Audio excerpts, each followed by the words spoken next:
Hey y'all, welcome in. Got a fun thing planned for us today. Really excited for our main event. As of now, kind of come in, kick back. I got a question of the day going right now. And I see Scott asked, hey Scott, welcome back. Dissolvable supports, is that hot water to soften? And I knew some people would have questions, so I had some stuff prepared. Essentially, if you have a filament printer and you also have an AMS, which is like a multi-material system, it'll allow you to print stuff in color like this, but it also allows you to use water dissolvable supports. Pretty cool. I actually haven't used them before, but I put them on the pool because I know they exist. I know they're pretty cool. Also, hello. Welcome to all of y'all here. Sater, Mini Blaze, Corey, Taka. I think I grabbed everyone. And of course, Scott. Awesome. And yeah, Mini Blaze is going to put some references and places you can buy water dissolvable supports in our Discord. If you guys aren't already in the Discord, make sure you join. Speaking of, we got a little bit of an update here. Instead of having my own note where I have all my references, you guys have been so wonderful about sharing your own ideas and stuff. I have simply put our Discord stream. This is our exclusive Tavern Peasant Hub. It's not exclusive, you can join. All right, and all the references you put in. So I have this initial post here about the main details, and then you guys kind of went nuts and added a bunch of references. So we have a teddy bear backpack. We have some really nice knives. These were all shared by Mini Blaze. And then there's actually my little notification that the stream is going out. And then there is the link that Mini Blaze just shared about those water dissolvable supports. So yeah, if you aren't sure where to find this, it is located right here under Project References, Elf Barbarian. If for some reason you can't see this channel, just scroll all the way to the top where it says Channel and Roles, and you'll be able to enable that.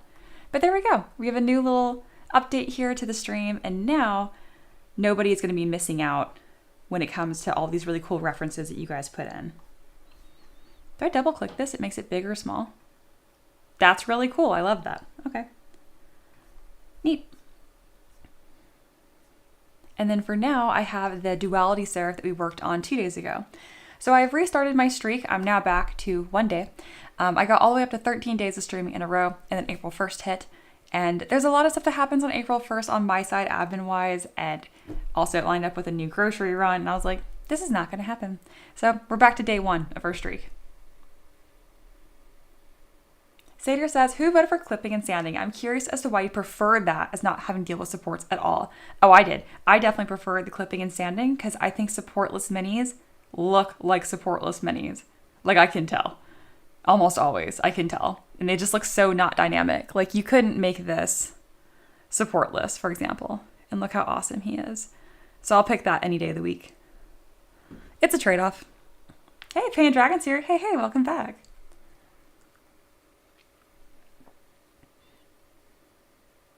Mini Blaze, very good point. Sometimes you can't get away from supports no matter how well you make the model for print. Yep, absolutely. And, you know, resin printers and just FDM as well have gotten so good that I really don't mind the whole support removal process. All right, and then there's one more section I'm going to be introducing into these warm-ups, and that is my crochet updates. I haven't brought it up so long on stream. It'll be news for a lot of y'all. But this is my newest crochet project. It's connected to the yarn balls I'm working on, so that's why I have these strings here. But if you've been in our Discord, you know what animal it's going to be. I think it's pretty obvious what animal it's going to be, but you guys are welcome to guess. If you get it right, you get a cookie, a virtual cookie. And then my last project that's actually finished, you get an idea what it looks like, is this little squirrel. I am going to be selling these eventually on my website. They're going to be $10, which is not how long it takes to make them, but $10 gets me a new skein of yarn. So it's like an infinite yarn machine if I can sell these for $10. Infinite yarn. But yeah, that's the crochet update. It's a fun thing I do on the side. All right, let's go ahead and make my little camera small here. And then for this initial warm-up, I'm going to be post-processing this duality serif, get ready for 3D printing. And then Seder's being technical. I'm aware, but if the prompt was, what is your preferred supports, not what system do you prefer dealing with? Technically not true, because that system or your preferred method incorporates what the subject is. And that is the drawback of supportless minis, as they look like supportless minis. Seder, so I was being overly pedantic regarding the prompt, is what I just heard Mia say. This is true. Reaper's here. Hello, hello. Ricky has a really good point. Ricky says, there's something relaxing about sitting down and carefully clipping and sanding supports. Plus it adds satisfaction of hopefully doing a good job. Very wholesome. Very good answer. Alrighty, and there's new comments kind of popping up here in bamboo sources. Excellent. All right, let's get some post-processing here. I hope you guys are having a very nice start to your Wednesday morning. This was a request from Dr. Wildfire. She has supported my Patreon for dozens of months. I can't remember the exact. It might have been 30. I'm not certain. But either way, I'm excited to get this all cleaned up and looking nice. The first thing I'm going to do is tackle the base. I'm going to merge these down, and they of course do not need to be 300,000 points. So I'll come over to Z plugin and Decimation Master. In order to keep polypaint, just simply click on using keep polypaint. You only have to do it once per session. If I could enable it permanently, I would, but ZBrush doesn't do that. Usually my bases are somewhere around 25,000 points, but I do want to keep that resolution up so it doesn't look like a pixelated mess. In case you guys are wondering, if I put this like 1,000 points, there you go. That's what over post-process looks like. So I can get losing some of this edge here and just overall looking quite pixelated, not nice. There we go. That's nice.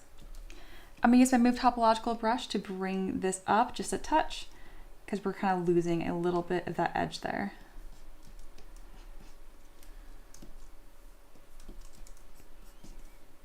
Gonna use my Trim Dynamic brush to also kind of soften that edge and put a nice bevel on it. There we go.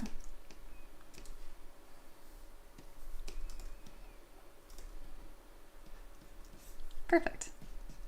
Nice and simple. It's gonna catch paint really well. I'm gonna grab this top section and then use my gizmo to flatten it just a touch because it is getting a bit tall. I don't want my vases to be too tall. There we are. Awesome, then from here, all I need to do is remesh by union. I can check for any holes or gaps by enabling auto groups and then Command-Shift clicking twice. And you'll see these little artifacts that kind of pop up in here. So now I can delete hidden and close holes and it makes it one nice smooth mesh. That's a really quick overview of what this print process or post process for 3D printing looks like. Excellent. And then I'm actually not super sold on these sashes once I've seen them after the fact. I kind of want it to be more simple. Initially I liked them a lot, but I'm having mixed feelings now. I would be curious to know your guys' input, whether you think we should have the sashes here or not. Oh yeah, we decided not this kind of sash, which I agree with. But I am torn on this one.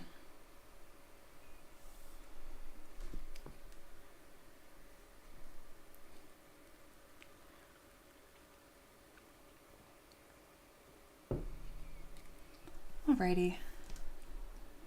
This is a very odd model because when we were constructing it, I actually did all of this posing on stream, and then on top of that, I didn't even finish designing it before I started working on the pose, which is really unusual. Usually I get everything nice and detailed and then pose, and then clean up details after the fact. But sometimes you have a more simple model like this, you can kind of get away with doing it all at the same time.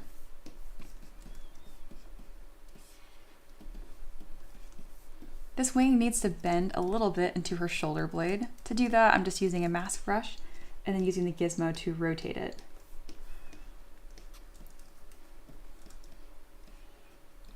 Looks a lot more organic.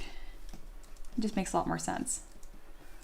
I've lost a little bit of the detail here, so I'll restore that using my damp standard brush and my Alpha 60.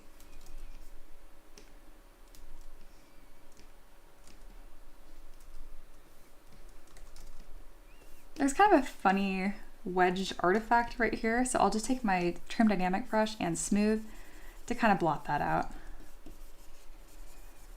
That's an error that was made in construction of this asset a while ago that I have not patched, and I keep forgetting to patch it. So each time I use it for my asset library, I have to do it again. All the more reason to, when you are making assets to be reusable, take some extra time before you export them. I'm really happy with how dramatic the curve of this is, and even more so because it's going to kind of loop down onto the model and the base, so none of that will need supports, which is very nice. Corey says, I wish the waiting screen would auto-load the live stream. I was like, the stream should have started by now. I had to reload my webpage to get it working. No kidding, I did not know that. That is silly. It should do that. Yeah, I'm sorry I wasn't doing that for you. I'm going to keep the wings a separate piece until I have proportioned this because I want to make sure that these wings aren't hanging too far off of the base. But in the meantime, I can absolutely get these buttoned up and 3D print ready. I'm just not going to merge them into the actual model itself. Similar treatment, we're going to kind of get these set up right above her shoulder blades. Excellent. And then each one of these feathers is currently their own piece, though I do have them polygrouped into like primary and secondary.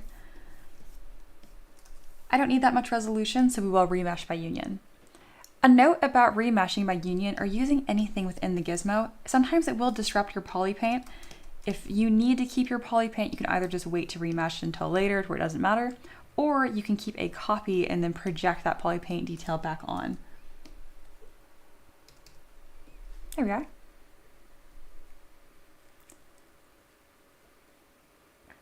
And the mini blade says, it usually transitions with a flame. He's not talking about my stream starting screen. He's talking about like that little wait room that like YouTube puts you in before I've even started on the stream. Yeah, it should auto change. It might be a cookies issue. I don't know. My default to everything browser-wise is clear your cache and see what happens. All right, this wing came out really nice. I'm gonna go ahead and merge that with this other one, so they're kind of just out of the way.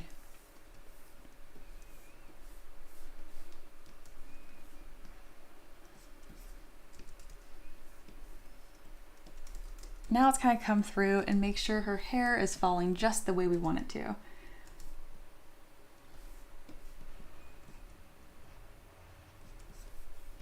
These little strands need a little more oomph to them. I could take my inflate brush, but it makes them look really blobby and odd. The easiest way is to use move and backface mask, and then click and drag straight back. So it has a lot, it's much more substantial, but it still has a really nice appearance that's thin and delicate from the front. I use that technique all the time.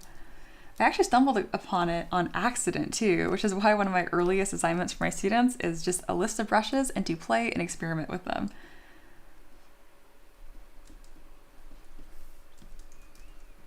There we go, looking nice. This is actually decently low poly, so we won't mess with that too much.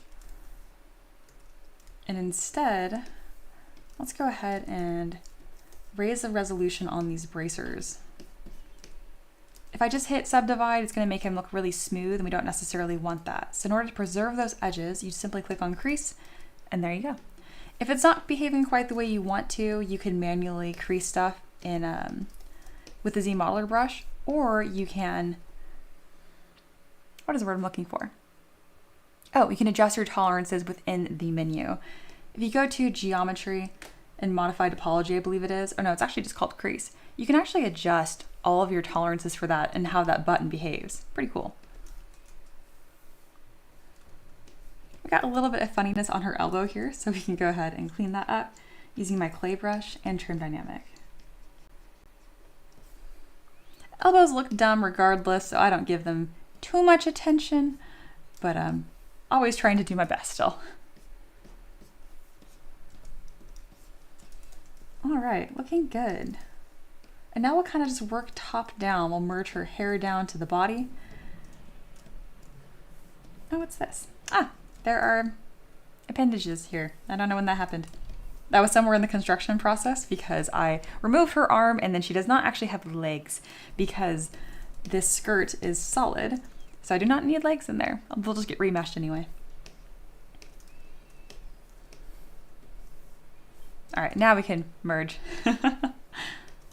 You cannot merge subtools if there's anything hidden, so that's why that wasn't working. All right, that's looking pretty good. I'll need to do a little bit of finessing with this crown, but not too much. Actually turned out quite good, even just this little rough draft. But as you can see, I have some pieces that are floating off of the crown, and we definitely don't want that. So I'll increase my Z intensity, and then click and drag, and I can kind of use that as a little faster than using the 3D gizmo in that case. I want them as centered as possible because they'll just be a little more structural and not so fragile. Then come under to the bottom here and just smooth away anything that's clipping. Also makes it look like a nicer, more intentional blend. Beautiful.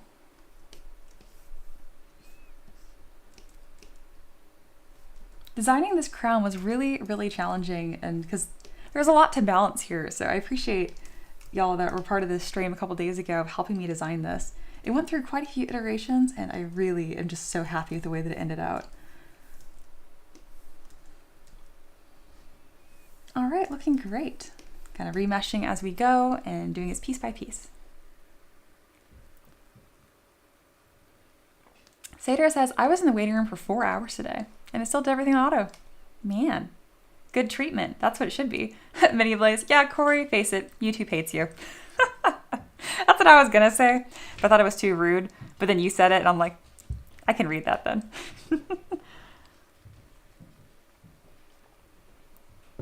Mini Blaze talking to the Painted Dragon. I have to say hi. The name is really cool and has been popping up every time I post the satirical Satyr. Yeah, the Painted Dragon was around a bit more often when I first started getting back to live streaming, but they used to be pretty active around here, and they have a really cool art community on Discord as well, and they're just a very talented artist, so they're worth checking out.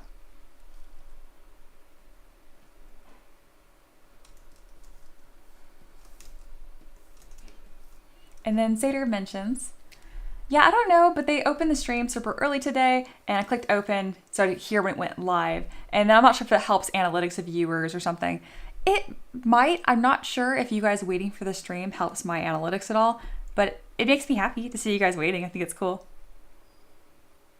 Satyr said, Mia, speaking of, you totally should have put the waiting room up for the stream yesterday and just never gone live. No, they've been so mean.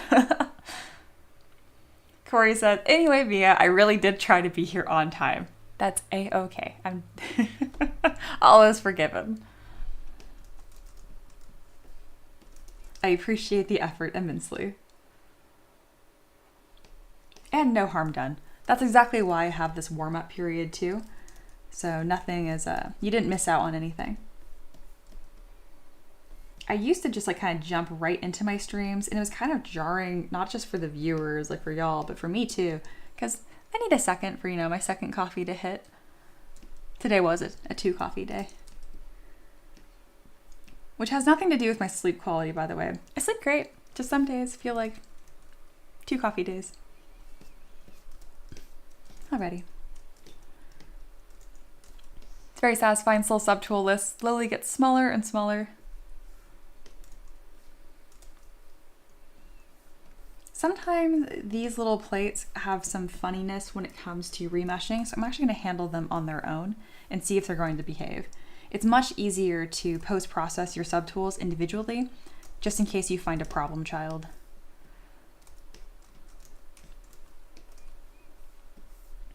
Everything is being pretty well behaved today.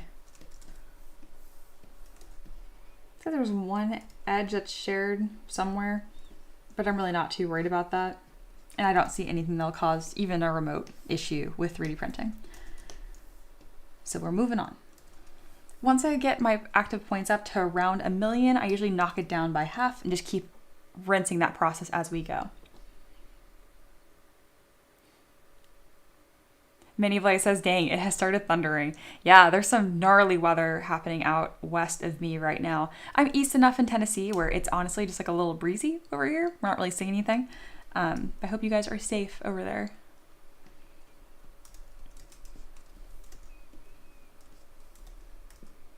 All right, that's been decimated down to 500,000 points, remeshing that next piece. And we're just about at the end of our warm-up here. So very, very soon, the main event of the day will be starting.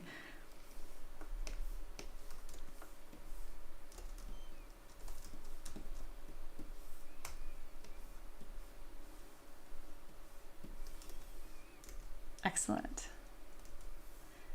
So now that we're a decent way into the year here, we are finally around April. Something that's more normal with my workflow and projects is that I'm usually doing Kickstarters. I really took all of my time and really focused on Patreon, so that's taken a major backseat. But in the next month or so, you guys are going to be seeing my Kickstarter projects pop up again. So I'll let you guys know how those are going, and I'll probably be working on some of those projects on live stream too. So we'll have some different things to go over in the upcoming weeks, kind of keep things fresh. Still all tabletop themed, of course, but maybe some less focus on the Patreon requests and a little more on these little side projects. I'm starting to kind of try my hand with more diorama-like things because I want more cool things on my desk. It's also a cool business thing, but that's where most of it stems from, is like, you know, where does the passion come from? What am I actually wanting to incorporate? And as of now, I don't need 1 million minis because I don't use them in tabletop games, but I would like all my minis to be nicely displayed on my desk. So that's my current project that I'm kind of working on behind the scenes here. I don't want to share too much, so I'm going to leave that there. And then when I have a meaningful update, I'll talk about it again. All right, looking good. I'm just making sure there's not any large gaps between the belt and the actual main section of the dress. There we go. Also keeping things nice and high res. I absolutely love this dress. It's a lot of fun to work on. Sater says, I've heard Kickstarters are almost never worth it. I take it that's not been your experience, though you wouldn't be doing them. Oh yeah, no, it's like a huge chunk of my income. Probably, oh goodness, 30 to 40% of my income is Kickstarter based. And the way that we have it all structured and stuff, we don't collaborate with anyone. I'm not hiring artists. It's just my husband and I. So, oh yeah, no, we do quite well on Kickstarter for sure. Minivlay says, Mia, make sure that when you come up with that, you incorporate a way to add magnets. That way it can be set up to hold figures down if folks move them around rather than leave them on their desk. I don't know if I need magnets. I don't know. I'm not sold on that. I think that it's just a diorama piece and you can just like, it's pretty much like a play and display. So you can like have your minis just kind of sitting there. I don't think they need to be magneted in. If you're knocking your diorama off your table, they're going to fall out. I can't help you. Taylor says, depends on how much marketing you do to get the word out, I think. Yeah, perhaps. I think I'm very lucky to have a very consistent community of peasants. And for the most part, I just tell you guys where to go and you check it out and then livelihood continues. That's kind of been my thing. And I haven't paid for marketing or anything like that. I've tried it out a few times and the marketing company I did work with, they were fine. We pretty much just like broke even on marketing. And I was like, I don't care if I spend money. I just want people to see my project. And they were like, oh, we want to like play it safe. And I'm like, isn't it your job to take calculated risks? Marketing is confusing. So even the marketing guys didn't know what they were doing. And I'm like, that's good and bad for me.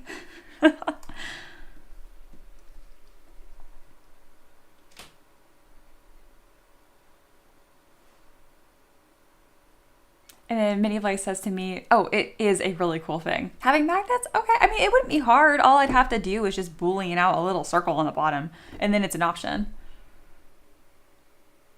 And then Mini Blaze says, as for Kickstarters, it depends on the company running it, follows up and contacts their investors. So it really just depends on what the Kickstarter is. Here, I feel like you guys need to see my projects because we're starting to get, I am small artist, and I'm not running the kind of Kickstarters you guys might think I'm running. And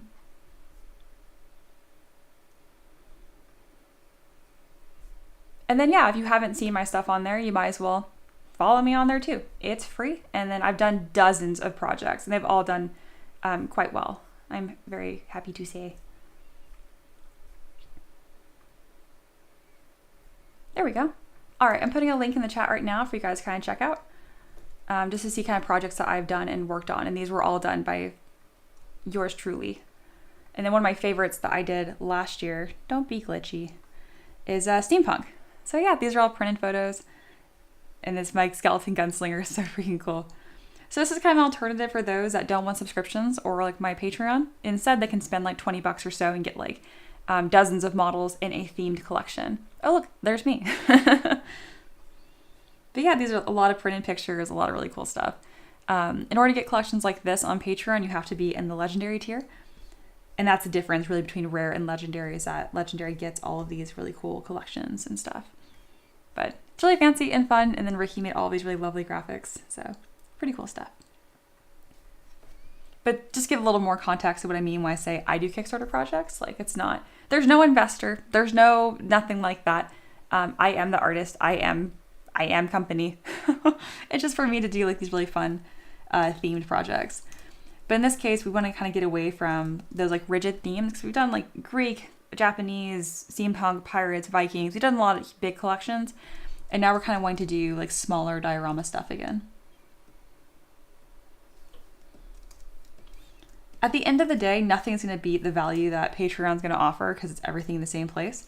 But a lot of people really enjoy doing my Kickstarter projects instead. I have a totally different audience that supports me there.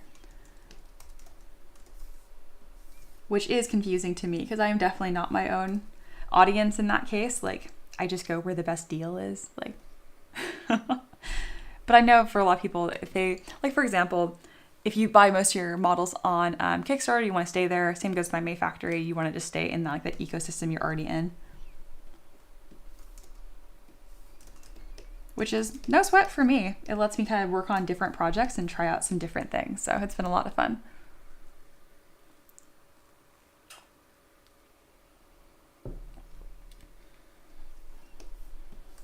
All right, we are totally done with our warm-up here, and this character is pretty much completed being post-processed, which is fantastic. Kind of just moving right along here. This is my duality serif. So let's go ahead and give her a save. Perfect. Foxy's here. Hi, welcome, welcome. Sater says, yeah, so like I said, having a digital project likely makes a huge difference. Apparently Kickstarter that produce books almost never make money unless they are wildly successful. Oh, I could see that. And it does kind of make sense, because people that are publishing books or like hardcover special editions on Kickstarter, they're not necessarily looking to be immediately profitable. Like, it's in the name, like it's supposed to kickstart that journey, so they're not immediately losing money. And then once it's established it to be a ongoing product. It's kind of interesting.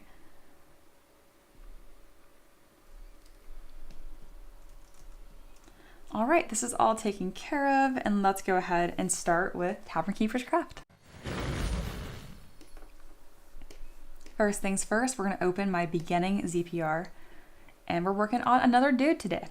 Haven't had a ton of female requests recently, which is interesting because that's usually the bulk of what I do. All right, gonna delete this. There we are. And now let's review what the main project of the day is. So this is our Discord server. If you want to be part of it, just ask the bot for an invite with !Discord.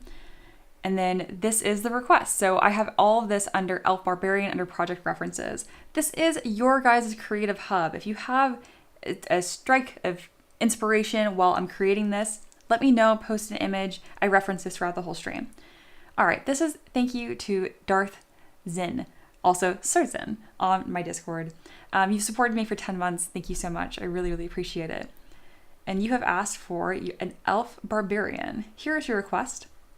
Male elf barbarian, Path of the Mercurial. Think the Cheshire Cat from AIW Path and 5e D&D book. Fights with twin set of knives, kind of like Chaos Bowie knives, and the outfit is inspired by Peaky Blinders with a trench coat. Hairstyle is punk theme, can send a reference. And the whole world is Mad Max theme. So those are all the elements we're going to be summarizing here. So I kind of broke it down to elf barbarian, male, Mad Max theme, dual knives, and a teddy bear backpack. Here are some references. I grabbed that one, and then they made their character in Baldur's Gate 3 and sent me some screenshots. They mentioned that the hairstyle would actually be a little bit shorter. So see how it kind of falls over the shoulder? It's not going to do that. It's going to like terminate right at the back of his neck. Here's the outfit reference they provided. I'm not certain how I'm going to make that look Mad Maxy, but I'll probably just add some patchwork. And then from there, they were excited. Very good. Many of us added some teddy bear backpack references. We'll make it look a little more like Ted. And then a lot of really lovely knife references. So we'll probably be constructing those from scratch today. And then those are those water dissolvable supports that we talked about at the beginning of the stream. If you have any ideas you want to share, feel free. This is the place to do so.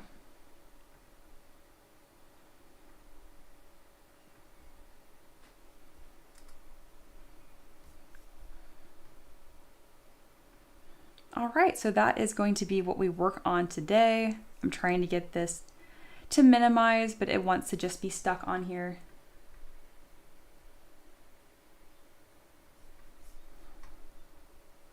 There we are. It gets a little finicky when there are multiple windows. Perfect. Awesome. Well, with all that being said, let's get started.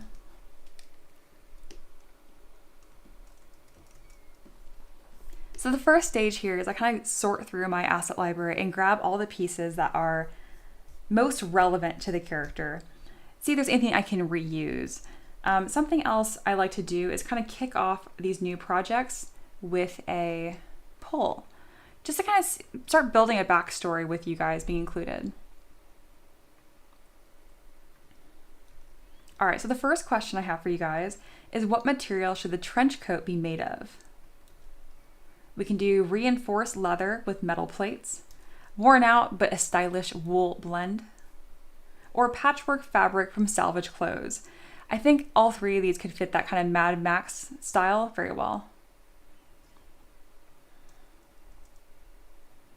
I need to adjust a couple of these to fit within my word count.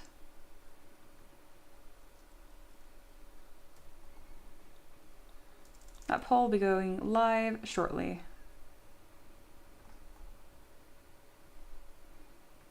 All right, that has been posted. Just Lingual asks, you can eat the supports like Takis, right? They're crunchy fried resin. Whatever you want to do not do that. Talking like that, you're going to summon Aloha.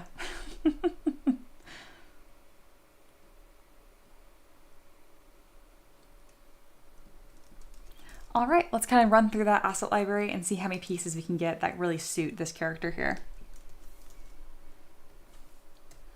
First things first is looking for headgear of some sort. He's actually going to have like this mohawk. I don't think I really have any hairstyles that are going to suit that, so we're probably going to make this one from scratch today, which is fun because I haven't made a hairstyle from scratch in a hot minute.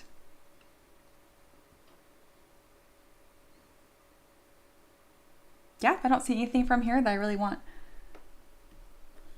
On to our next section. This is going to be all of our shirts. And he does kind of have a little vest underneath.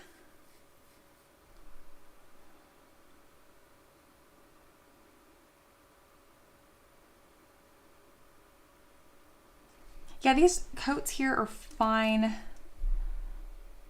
But I've been making a lot of stuff from scratch recently and really, really enjoying that. We have one that we did for our Imperial Sorcerer recently that was just excellent. So I might grab from that one. Nothing here. And I'll probably have some really simple boots that we can grab. Maybe it's just like some plain loafers. Some days he ends up with a full outfit from my asset libraries. Other times he's just in his boxers and loafers. What can he say?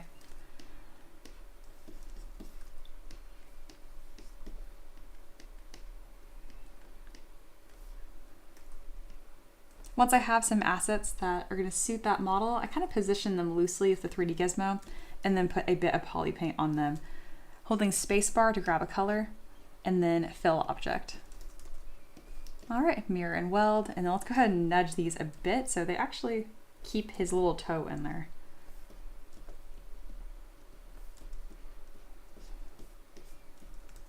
Perfect. Anything else we want to grab from here? We've been working on a lot of suits recently, haven't we? My goodness.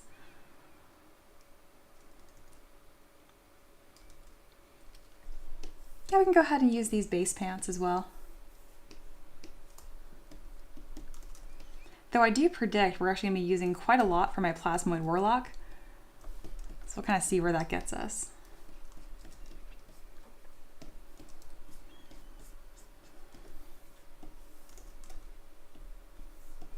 All right, this is where we're left after going through my asset library. Not a ton of stuff that was relevant here, which is a-okay. That just means it's a good day to make some new assets. Many of you guys ask, what about a duster? Like a duster jacket?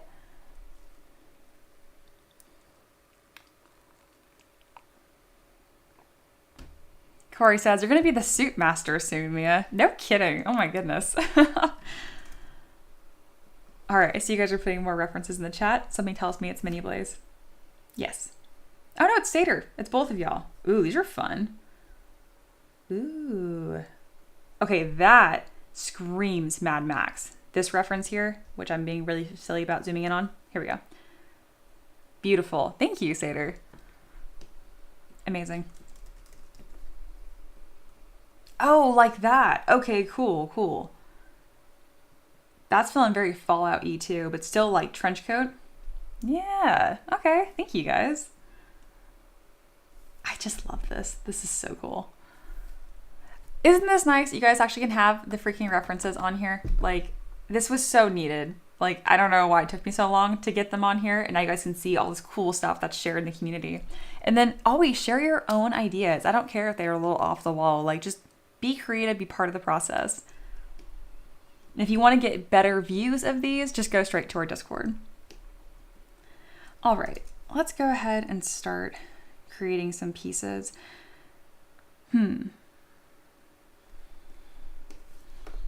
As you can see, I really need to update my asset library. These are all just kind of put in here.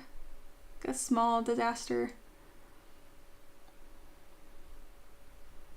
I'm just seeing if I have any of these like pants or coats blocked out. I think I'm going to start doing a lot of it from scratch. I think that's more fun for you guys to see. And honestly, it's been more fun for me recently as well. I'll grab the 3-piece suit, but that's it. There we go.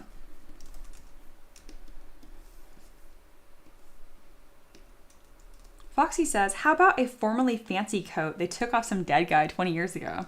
I like it. I like it. All right, so we have this just kind of as a beginning. I want this bluish gray color, as funny as it looks. Just bear with me. In the beginning, it's very important that you guys, and by you guys, I mean my students, don't get caught up on like, oh no, his little peck is poking out. Let's tuck that in, let's tuck that in. You're in the block out stage. Just throw stuff on the model and then look at the big picture of it. One, it's more fun for the stream because they move on faster. But two, as an artist, that's really important as well. God, look at you guys go. Goodness. Okay, I want to make that almost exactly. They did ask for a trench coat though.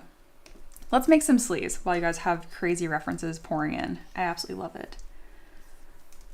So if you're new here, isn't this cool? Isn't this cool? My community, look at my peasants. Look at them go. I just think it's so awesome that like I can outsource a lot of this creativity in like a fun way.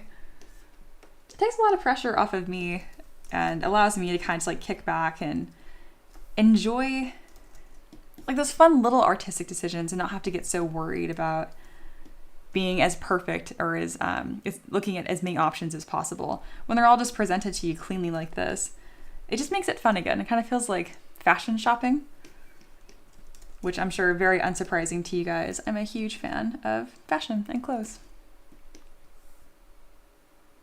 Ooh, I like what Foxy shared. It's a little closer to what the original requester was wanting, more of a classic trench. I'm going to do a mix of this one that Foxy has provided, possibly with this duster thing on top that Mini Blaze provided. I can't make this, it's not close to the prompt, but I freaking love it. However, this that Sater shared, that's Mad Max. That is right on the money. We're going to come back to this image here to add all these little decorations and whatnot. Taylor says, why collect rest yourself when you get your minions to do it? That's pretty much what I was going to say, and then I didn't. That's why I kind of stumbled over my words there, because I was like, can I say that? I can say that. Thank you, peasants.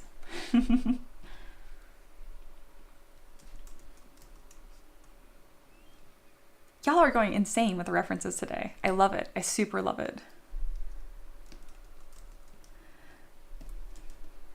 All right, so when we're constructing this sleeve here, all I did was extract and then ZRemesh, but it's really important to kind of look at the silhouette. In this case, it's like, oh, it's a sleeve, it's a straight. You can do a lot of stuff with the sleeve. So this one isn't looking quite right for a couple reasons. One, my dude under here is like outrageously buff. So we're gonna kind of smooth these muscles down a little bit. He is supposed to be an elf, so I do want him to be on the leaner side. There we go. And now let's make sure that this line isn't going somewhere it's not supposed to. Your eyes are very sensitive to looking at lines that are converging or not converging. So before, you guys might have been like, oh yeah, it's like a straight sleeve, but it really wasn't. Now that I've kind of made sure these lines are truly parallel, look how much better that looks. And now let's get like a dustier color scheme going. There we are. Can you guys find some pants?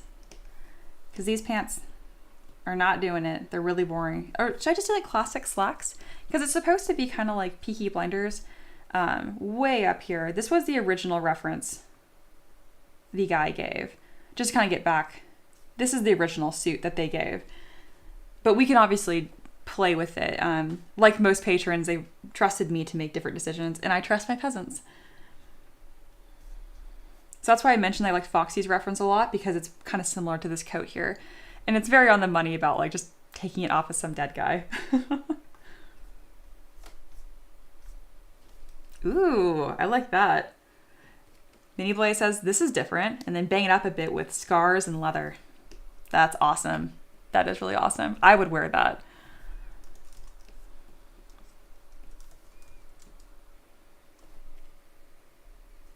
Mini Blaze says, what do you want leather? This is not Mad Max. No, it is Mad Max. Like, no, it actually is. That is the world they're playing in.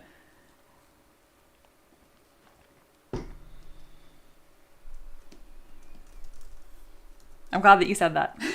So I can be like, no, no, no. That is exactly what's happening.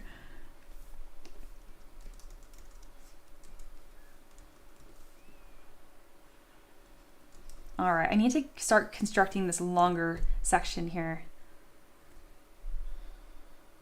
Just Lingual said, I like peasants more, but then I thought of the pun of minions. There is potential. There is potential there. I like that. That's very good. Mini Blaze asked, what pants do you want, cloth or leather? I think I want cloth, kind of like a typical classic, you know, like slacks, kind of like a wool blend slacks, I think. All right, I need to construct the longer section of this, and I'm trying to think of the best way to do that. I think I'm going to grab this outermost layer from this 3-piece suit, turn on double, because without double, it's completely transparent, and then click and drag that straight down.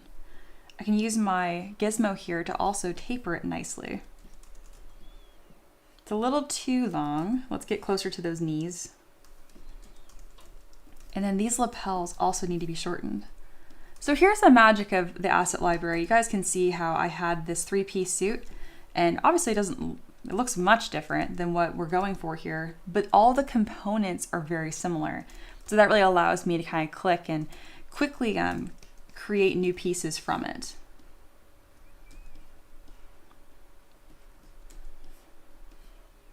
Something kind of like that. Ooh, Sater says, I think just slacks will do, but with patches and armor bits. Man, you guys are killing this Mad Max thing. I had pants very similar to this in high school.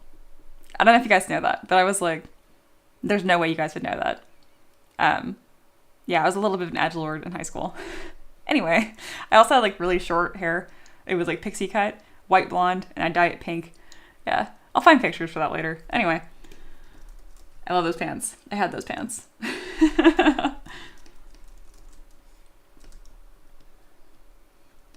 Alrighty. I really liked that duster look outfit, but I also like a tall collar, so I'm kind of torn between the two. And Foxy mentions, yeah, I feel like some tight-fitting punk pants would work. Yeah, love me some punk. Reaper says, I feel like there could be another title you can collect, Minions. I do like that. So I could have my Taverb, I could have my peasants and my minions. Minions. That has a really fun ring to it. Sater said, I have my suspicions, hence the spider throne. This is true. This is true. Edgelord Mia. On my break, I'll find a picture of me in high school. Again, I didn't wear like heavy makeup or anything. I just only wore black. One of my favorite shirts I had in high school was like this black button-down long sleeves, looked totally normal from the front. And then in the back of it, it was completely cut out and had like horizontal chains that held it together, and then one vertical like piece. It looked like bars on my back. It was just super cool. And definitely not dress code. But I just kept a jacket on most of the time. There we go. All right, let's go ahead and make him look a little more elf-like, because he's just looking like a basic Chad. I also totally forgot to do our little stamp. So let's put some modesty pants on him, and let's throw this little funny dude off to the side. Because it's really fun to see our progress as the stream progresses. He's looking very boring right now. Not elf-like at all. I do want him to really look narrow and sharp. Classic elf. Foxy, Mia's not heavy makeup. No, really. I'll have to find pictures. That's also why I have so many piercings. You guys can actually see some of them. So I have 3 here and 3 on the other side. But that's just earlobe piercings. I used to have 3 cartilage on this side and 2 on this side. And then after college, I was tired for years after college, and I did not wear cartilage piercings even once, so they all closed up. I'm very sad about it.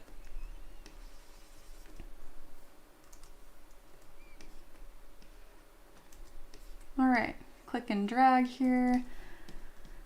Just a really quick and easy way to get elf-like ears, and then we need to taper them up just a touch.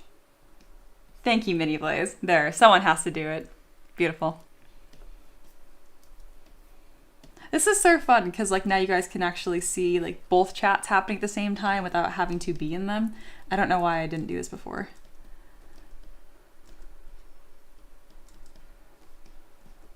But that doesn't matter. The fact is that I'm doing it now, so very good.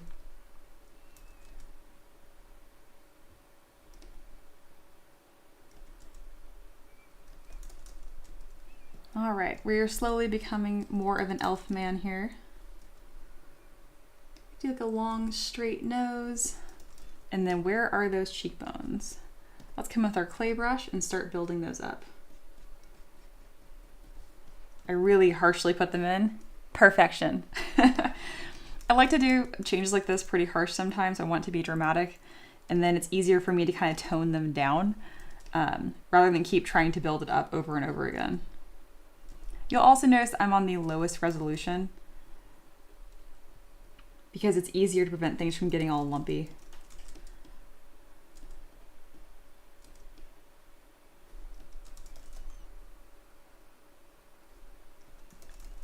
All right. I do want him to be a bit older and tired and wrinkly. And right now he has like this cute like blush mark happening, which I love that for him, but we are going to make him look a little grungier and dirtier.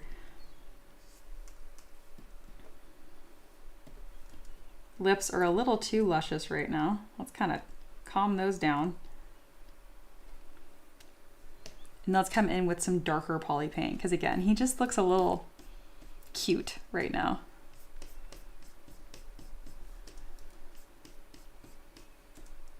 There we go. Adding a little bit of dirt to his nose, his ears, and then his chin. None of this is going to show up on a 3D print because when you 3D print, it's just all gray. But doesn't it make you guys happy? It makes me happy.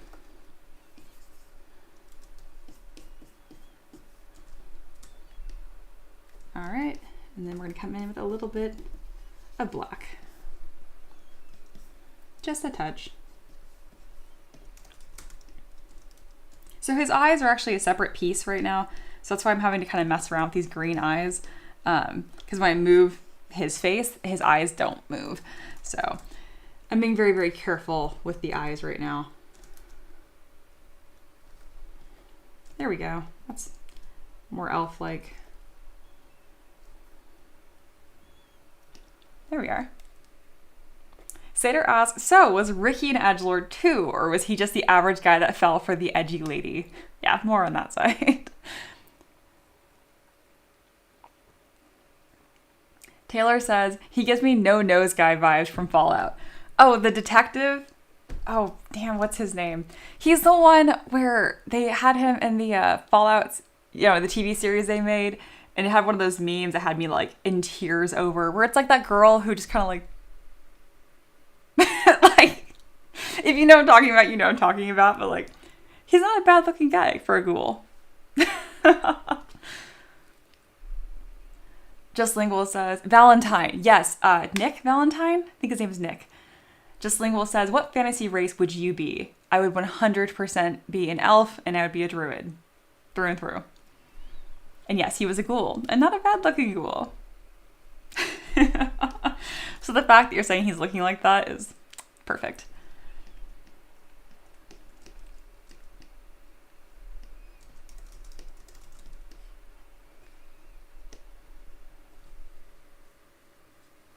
Sater says, what race would we want to be, or what would we most likely actually be? That's a fun psychological exercise there. I'm going to go with what you want to be, but if you want to give an answer for both, that's fine. If you fake it till you make it, keep working towards the race that you want to be. Personally, I would want to be a druid elf, and I would be an elf druid. Like, it's just, I have not manifested. I've peaked. I am what I want to be. Maniac is back. Hey, welcome back. It's been a bit. All right. And they mentioned if or when Mimaki launches a consumer color 3D printer, you will have half the job done. Plus, a viewer is better seeing a gray model. This is very true. Very true. Ooh, the ex-military look is cool as well. All right. Sater says, Mia, appropriate since you remind me of Keela from Critical Role. I feel like I should know that reference. I know who Critical Role is. Of course I know Matt Mercer. I am not sure who that character is. I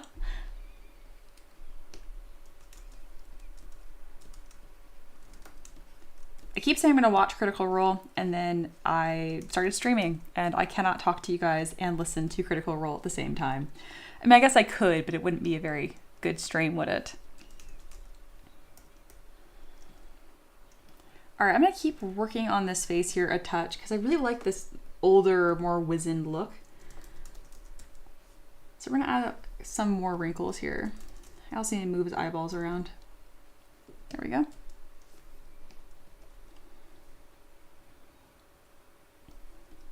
Also, I have his eyebrows doing this kind of like mid 2000s like snatched look. It's not what I meant to do.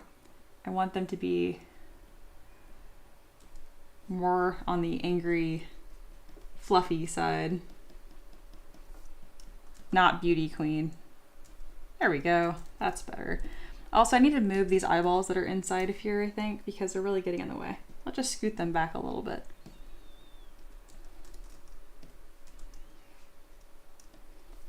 He's looking like a thing, though. Yeah, look at that side profile. Nice. more wrinkles.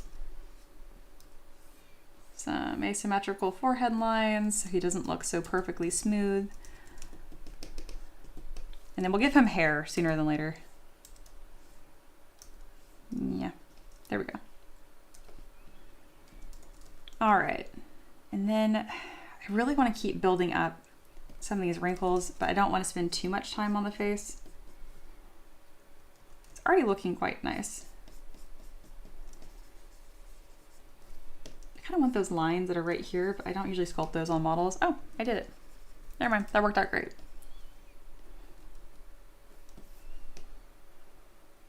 Perfect, we're gonna leave that alone for now and let's get some hair on him. I'm gonna go to the eyebrows and then it's going to be this really cool like punk mohawk. Let me scroll all the way to the top to the original references. And it's right up here. So if you guys wanna make sure you see what the actual prompt was, this is where it's at. I need to scroll on my side. There we go. And we'll get some hair going. In this case, it's just going to be a big curved tube. I'm going to start from the center of his head and go straight back. And I can continue this line by waiting for that little red line to appear and click and drag. Perfect. All right, mohawk is done. Just kidding. All right. Let's go ahead and inflate this a lot, and I'll be using Dynamesh early on to kind of get the shape. I think he has black and red hair. All right, we have a tube that has started. This is gonna be a really, really fun hairstyle. I'm excited for this. And you'll see this is kind of the process that happens when I create hair. Essentially, you start with a big hair blob, and then you continue refining that, and then finally you detail. For my detail brush, I like using the Danny Mac hairbrush, but you could absolutely make your own, or even just use a combination of the curved tubes and curved strap snap, oddly enough, would work well. All right, where's hair? Where's my hairbrush? Danny hair. Beautiful.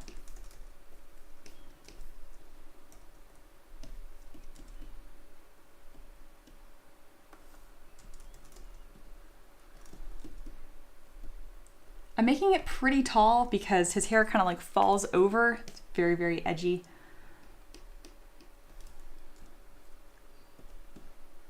There we are. I see more references are coming in. Yeah, like that. Yep, yep. Very similar to that, but not quite as long. So here's that Danny Mac hairbrush. There's not a whole lot of block out to do for the blob because it's just a mohawk.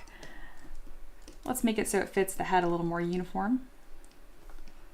And then spend a lot more time actually finessing these hair strands.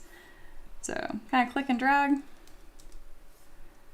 We'll get those initial front pieces looking good. And then I'm also going to see how it's kind of sticking to his head and being silly. I don't want that. We go to picker, depth, and change it from continuous Z to once Z. That means that it's only going to touch on one spot and then it's going to kind of like fan out. All right, we have a hair piece here. Beautiful.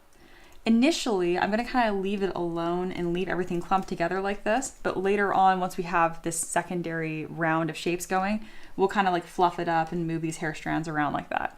But not yet. One step at a time. Again, first you hair blob, then you hair blob strand, and then you do like the fine detail stuff. It's the same way we do everything else, like that primary, secondary, tertiary forms.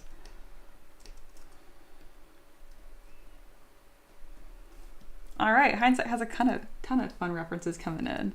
I love it.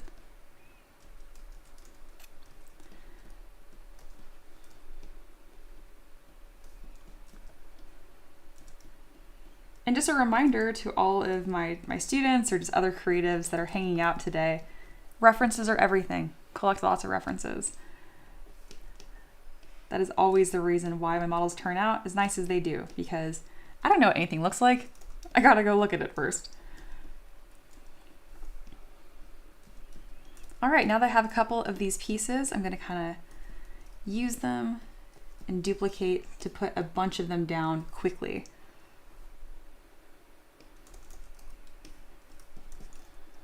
And it's okay if it's not perfect. You're gonna be doing all your fine tuning and finessing later on. Don't get into the fine details too soon. Just keep on working. Don't get lost in the details. Don't get lost in the sauce. There we go.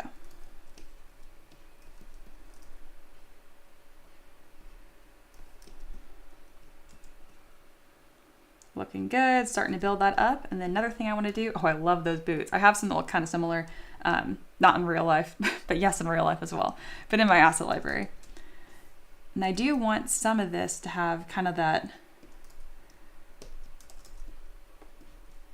fun look where like hair moves up, you know? No gravity, gravity-less hair.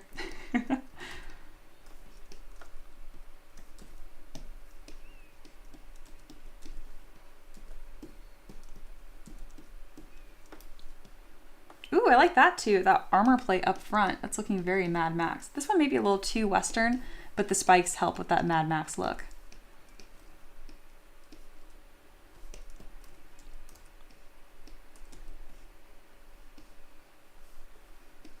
Okay, we don't want to get too tall here.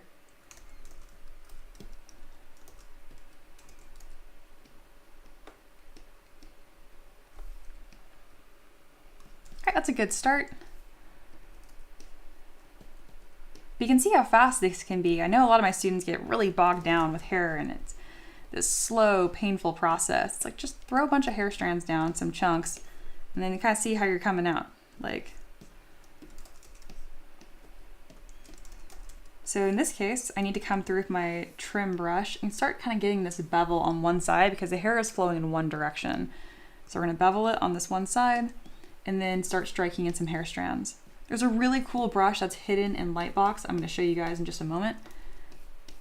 That's going to do a lot of this heavy lifting and detail work for me. I mean, I guess it's a tool, so it's not doing it for me, but it's making my job easier. How's that?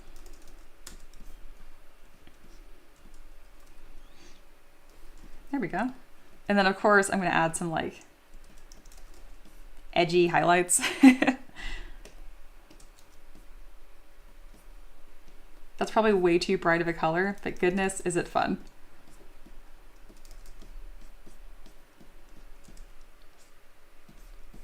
Heck yeah. All right, let's grab that cool brush I was telling you guys about. Click comma for a Lightbox, brush, double click on slash, and then right here. The other ones are garbage. They're honestly probably fine, I just don't like them. All right, and then once you have this, your slash brush is happening. What's cool is that it is color sensitive, but another thing is it does require quite a lot of resolution. So I'm going to make sure this is Dynamesh. I'm at 3,000 points. I'm going to hold Command and D and subdivide to like 200,000 points. There you go. Make sure you use lazy mouse. That way you have a little bit more control over it. And another thing to note is that it is direction sensitive. So if I go from left to right, it looks like that. If I go right to left, it flips on the other side. Kind of cool. So just keep that in mind. And then you'll be a slash brush master. But this is cool because you can really kind of just use this to really quickly strike in some hair detail strands. Just be careful that if you change directions, it's going to flip the edge.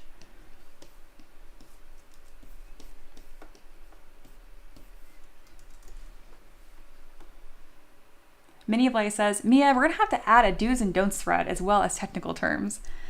That'd be fun. I might do that for my 3D modeling channel in Discord. Hey, Empress is here. Hello, hello. I'm not too late. Not at all, not at all. Corey says, if you rotate his hair any more up, it's gonna end up looking like mine. Beautiful. Facial hair or no facial hair? I was kind of thinking like a 5 o'clock shadow more than anything.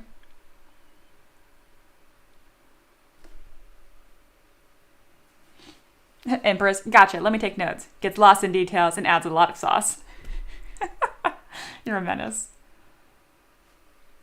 Sater says, the biker boots don't really go with the Peaky Blinders aesthetic. Maybe just spats. Oh, that's a good point. That's a really good point. I don't want to get too far from that. All right, so this is kind of this beginning here, and now we need to make it look even better. So to do that, I'm coming with my damp standard brush and really start to mess up the edge here, because since it's perfectly smooth, it looks weird.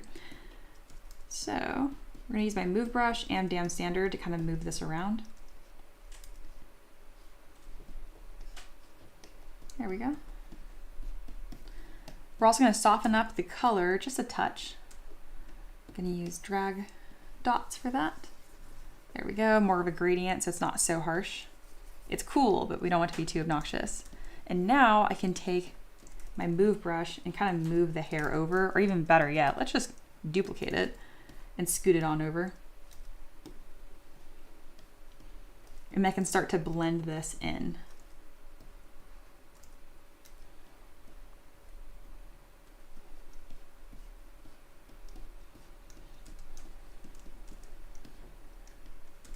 There we go, really starting to get that layered look here, because we really don't want much of the hair blob to be visible.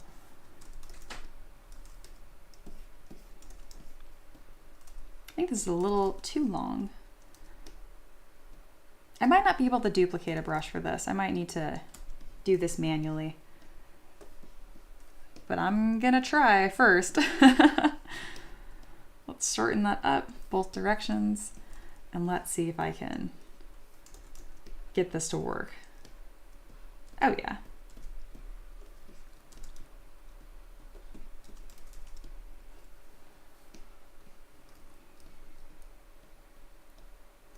Because I pretty much just need to do this a bunch of times all the way up.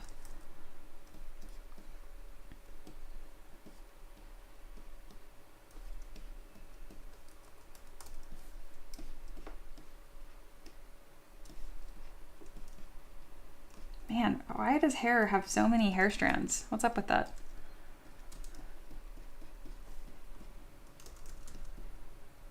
All right, looking a little like a mess. It's okay. We're gonna do two things to help with that. One, we're gonna make it just black so it's simple, more simple to look at. And then second, we're also gonna hide these other portions here just for a moment while I figure out how to lay all these hair strands down.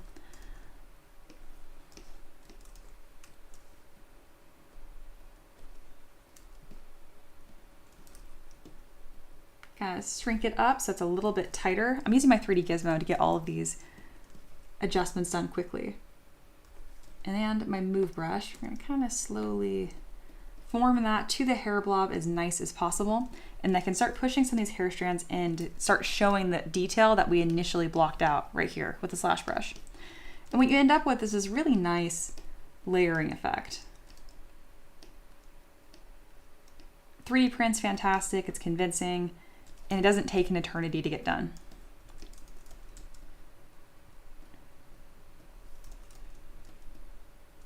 All right, we're kind of leaving that at a nice spot. Let's go ahead and bring the rest of his hair back in.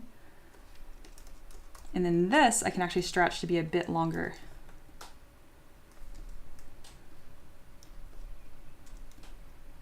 All right. Probably won't work on his hair too much longer, not because it's done, but because the rest of the model is so not done. We don't want to get too lost right here. I'm going to pull off a few hair strands to get more of this like roughed up organic look.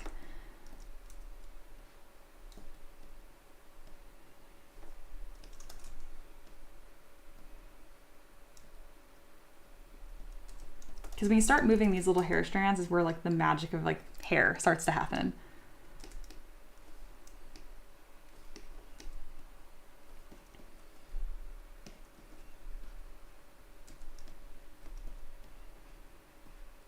And then it prevents his hair from looking too much like Lego that's just like stuck on his head.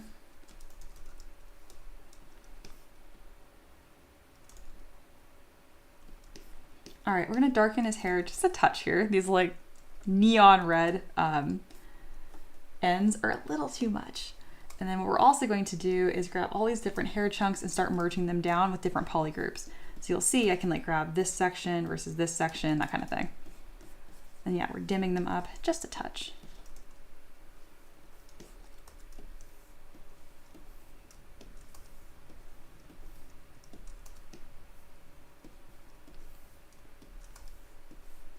All right, I think that's all of his hair into one lovely piece. Yep, so it goes from bald to hair.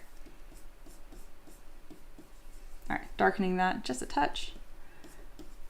And then something really fun that I can do is I can go mask by polygroups to 100, grab a really fun red color, change my paintbrush from dots to drag rectangle. So now when I click and drag, it will completely fill a polygroup. So later on, when I click auto groups and have all my individual strands, I can actually click and drag and just add highlights on individual strands. Really cool, but that's for later. We're not doing that right now. I want to make sure I have these individual hair clumps before I get down into the strands.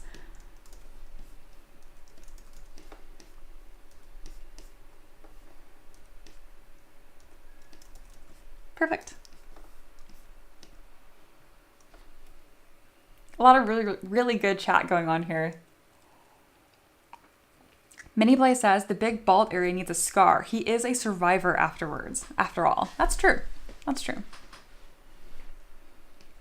I'm not sure what Empress is talking about because I haven't read all the chat yet, but Empress says, not 3D modeling, I mean mini sculpting. OMG, words. Yeah, no, I feel that sentiment. Words are hard.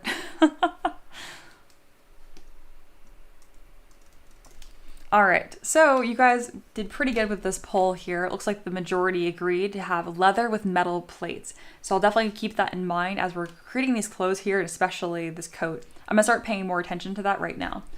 But in the meantime, let's go ahead and get the next poll going. He's gonna have these really cool twin knives. They're kind of like, I think he said Chaos Bowie knives. But what detail should we add to the twin knives? Should they have, one, we could do serrated edges, engraved runes. Runes have become kind of a joke, but they are fun. I heard of the option of having blood grooves, which I've never heard of before, but having like a groove on the edge of the knife for like blood to pull in is kind of freaking cool. And then another one that I like the idea a lot of is mismatch handles. So let me know what you guys think, and we'll start talking about the weapons. Yeah, tiramisu. Runes. Maniac mentions hair cards don't print well. I don't know what a hair card is. If you meant to say like strands, I don't know. Either way, my hair print's fantastic, so I'm not worried about that. If any mesh doesn't have thickness, it won't print. This is true. Kind of like these coats right here. If I don't have double turned on, they don't even exist. So yeah, make sure you don't model hair like that because it's not real. It needs to be a solid mesh.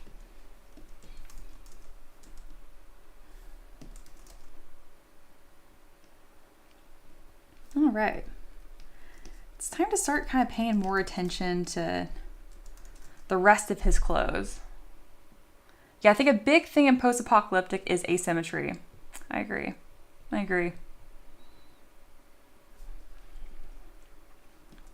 So we're getting a little too far into the Mad Max. It should be Mad Max-esque, but let's not get too lost on the main prompt here, which was this Peaky Blinders outfit.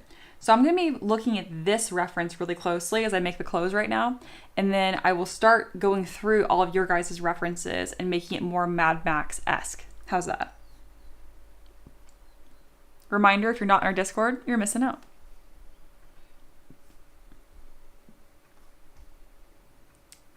Bam.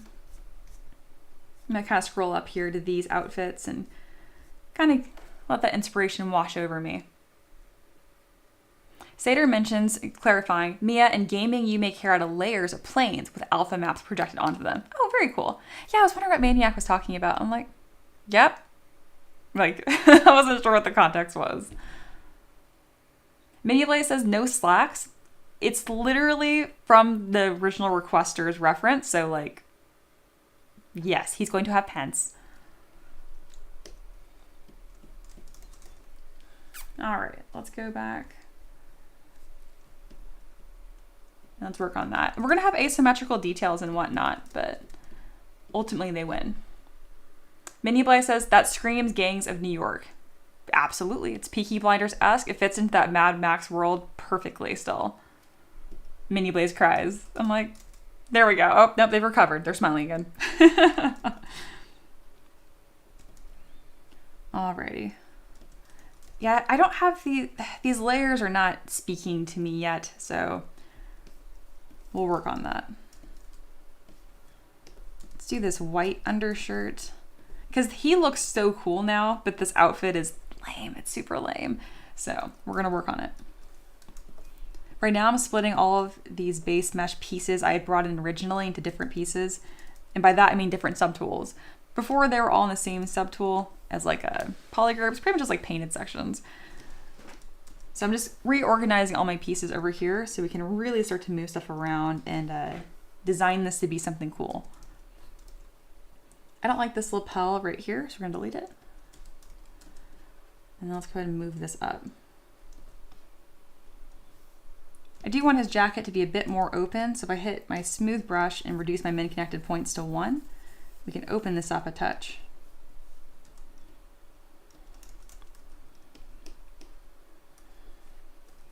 Let's kind of fit these lapels on here. I think I need to make some new ones. Somehow these ended up with thickness and I didn't want that.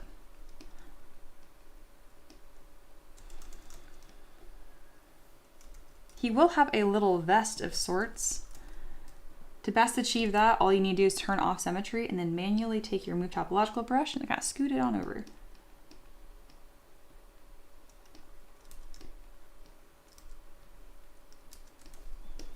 Another thing that would make this a little easier is I polygrouped both edges, but I did not. That's a-okay.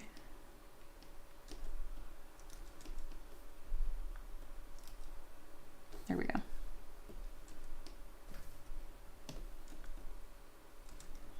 Perfect.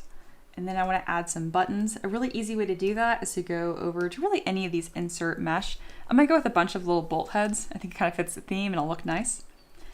And then when I click, and if I hit Command on my keyboard, what that's gonna do is it's gonna snap the size to the exact size of my draw brush. So I can actually change it to whatever I want. So that way you don't have to click and drag and just like make it up each time. It's gonna do it for you. Let's insert our depth, and then let's split these down. Technically, these are like a secondary detail and we're not even done with our primary shapes, but at some point I need some guidance to kind of pull this all together. All right, that is good enough.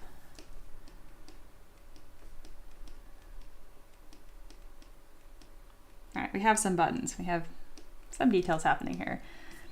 Definitely need to give him like a tie or collar or something. We'll see.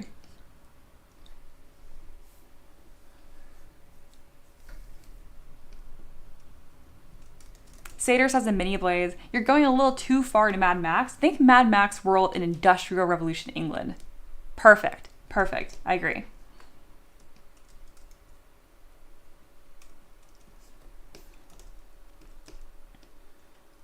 We're gonna shorten these tails up a little bit because that vest, we can't let that get too long. Speaking of, there's too many buttons.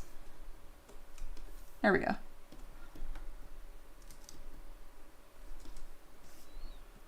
All right, this is coming along. Also, there is a poll in the chat right now. It looks like serrated edges in the lead. Very cool. Make sure you put in your 2 cents before I close that.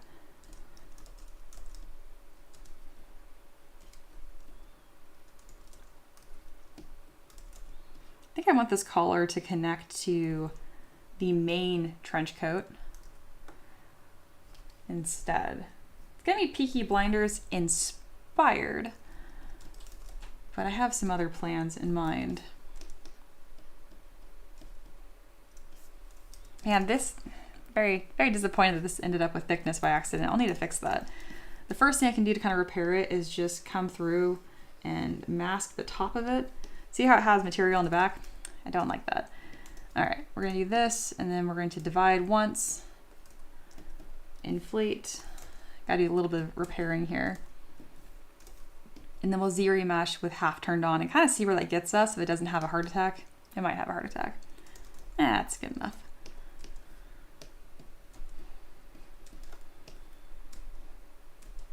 So now we have a single side mesh here. That'll be a little easier for me to adjust. It's still pretty high res, so there we go. I'll make sure to fix that before I put that into my asset library. There we go. That's a bit of a cleaner lapel. It's still really wobbly, so I'll keep clicking polish by features to kind of flatten this out.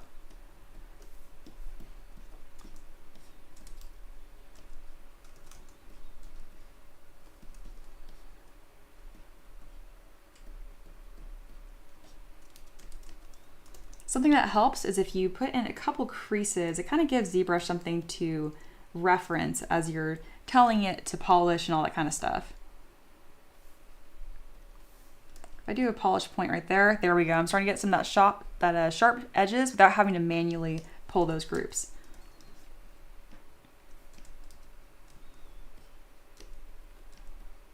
All right, we got that piece kind of happening here.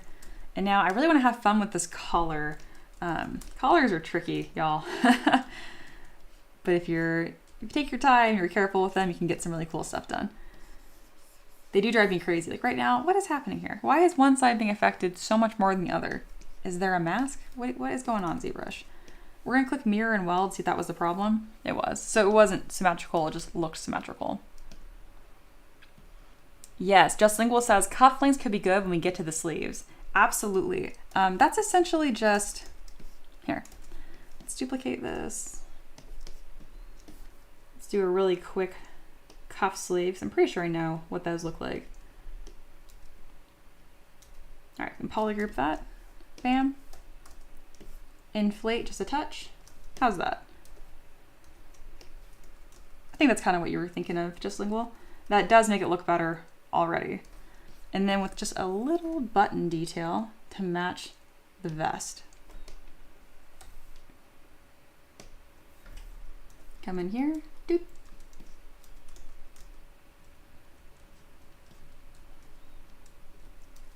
Wrong color. Something kind of like that. Yeah. Let me know if that's what you had in mind. The fact that it's so clean right now because I haven't detailed it cracks me up. Because like his hair doesn't match the rest of him at all. Corey says, clothes seem so complicated. Yeah. There's a lot of pieces. And then Foxy has some really helpful timeline here for everyone. Peaky Blinders is post-industrial revolution. It's the mid-war period between World War I and World War II. Sorry, post-World War II. Okay, gotcha. That does kind of help me out. Truthfully, I've never heard of Peaky Blinders a day in my life before working on this model. I have seen the image, or like that kind of style, but I definitely was like, what? When I read the request. All right, we're gonna try to make this collar what I want. I don't have a lot of experience working with these kind of meshes, but I'm getting better day by day.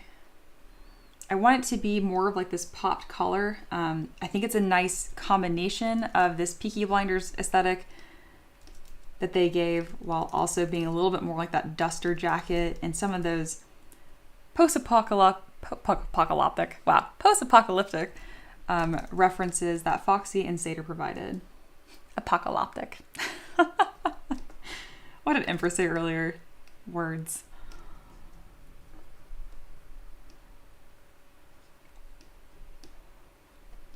The more I stream, the better I get at not stumbling over my words, but goodness, y'all, it's a lot of talking. I easily talk more during my streams than the rest of my week combined when I'm not streaming. Not to say that I'm not a chatty person, I just do not talk at length like this. Which I guess that's a pretty relatable thing. Unless you're a teacher, I can't imagine you talking more than I do during my streams. Yeah, see, that's actually looking really cool, and that's kind of what I was hoping for here. Yay, that makes me really proud that I constructed this correctly. Getting better. Really getting better at modeling. Heck yeah.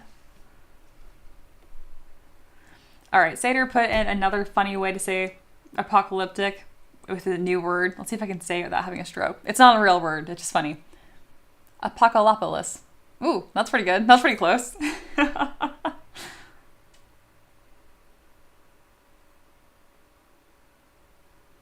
Oh, yeah, that makes sense. Seder says coats doing cufflinks, but if you want them, they go on the back of the arm and the wrist, not on top. That I knew that. I did know that.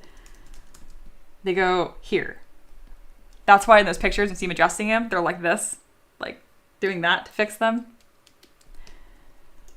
I think it was just such a default where I'm like, oh, I want them on the front so you guys can see them. They are supposed to go here though. Thank you, Seder. In that case, I'm not gonna put them on there because we can't see them yet.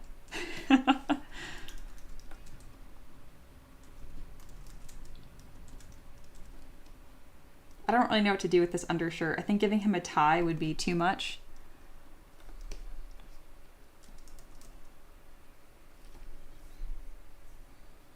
Jess Lingual says, you're also a teacher. Right. You're right.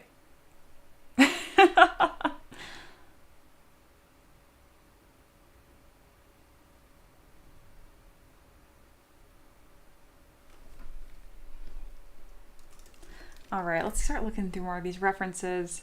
Let's do a quick recap here. You guys have a lot of fantastic coats we've put in here. And I'm going to take elements from a lot of these, especially like this asymmetrical goodness.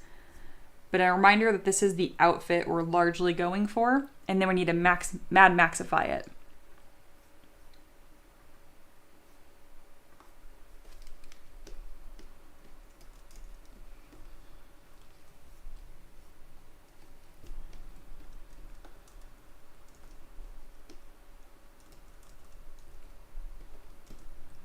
Slowly changing the color scheme to best match this character and be the most readable.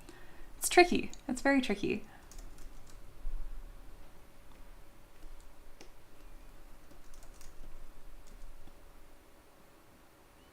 You'll notice I'm not really paying any attention to any clipping issues like that. It's not even worth my time to fix just yet. So we do have some really funny topology here. Let's get an even spread by going to ZRemesher and same. Just Lingual mentioned, an ascot is an option if you don't want to commit to a full tie. Very true. Sater says, I agree with here. Just leave the shirt out. You have the vest and jacket to give him the fancy boy vibes. Showing some pec cleavage would reinforce the barbarian aspect. Sorry, I'm stumbling over pec cleavage. That's beautiful. I have not heard that before. We're going to say yes. And now I must exaggerate pec cleavage. That's hilarious. And yes, this is a barbarian. Let's not forget that.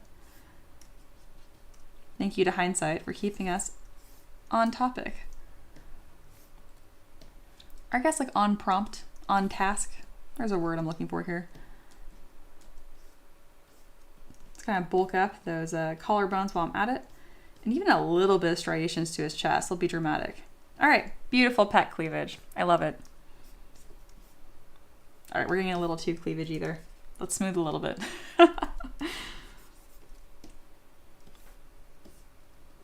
I love that.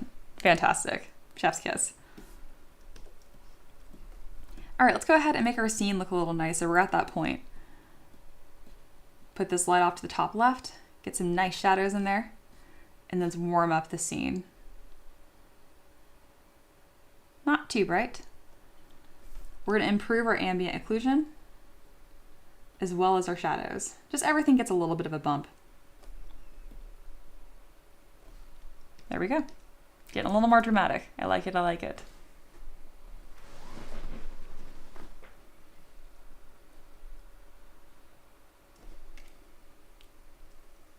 Still needs a chain, absolutely. And like a little pocket watch or something.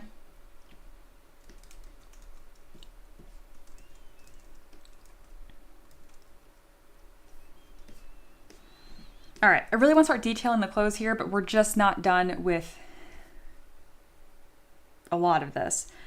I'm gonna scroll down to that reference that really caught my eye from Sater, though you guys all contributed great things. This one, this screams Mad Max to me. So we're just gonna start working on that. Yeah, we have the loafers still. What am I supposed to do with them, guys? I don't know. Shoes. Don't look at the shoes. I hate modeling shoes. There, we're gonna just, don't look at them. Stop. We'll handle it when we handle it. But right now, it's not important. Speaking of, I do need to add a little pleat down the center of these pants before I forget. That makes them look like slacks. Another thing that'll make that easier, if I come into my ZModeler brush and I add a crease at the top, bottom, and here. And now I do polish my features, before, after. How nice is that? Yeah? Does a lot of cleanup work for me without me having to do it.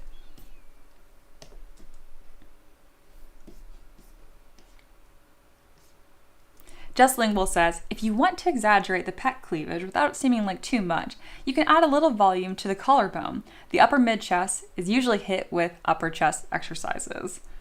Just for reference, it looks good as is. But if we can make it even more dramatic, I did bulk up the collarbones a little bit, but not very much. So let me actually just kind of carve in that line just a touch. There, I love that. More is more. I heard an excuse to make that more dramatic, so I did. All right, I'm gonna make his hands a little dirtier, just a touch, and add some more dirt to the model. That's just a fancy way of putting brown on his head.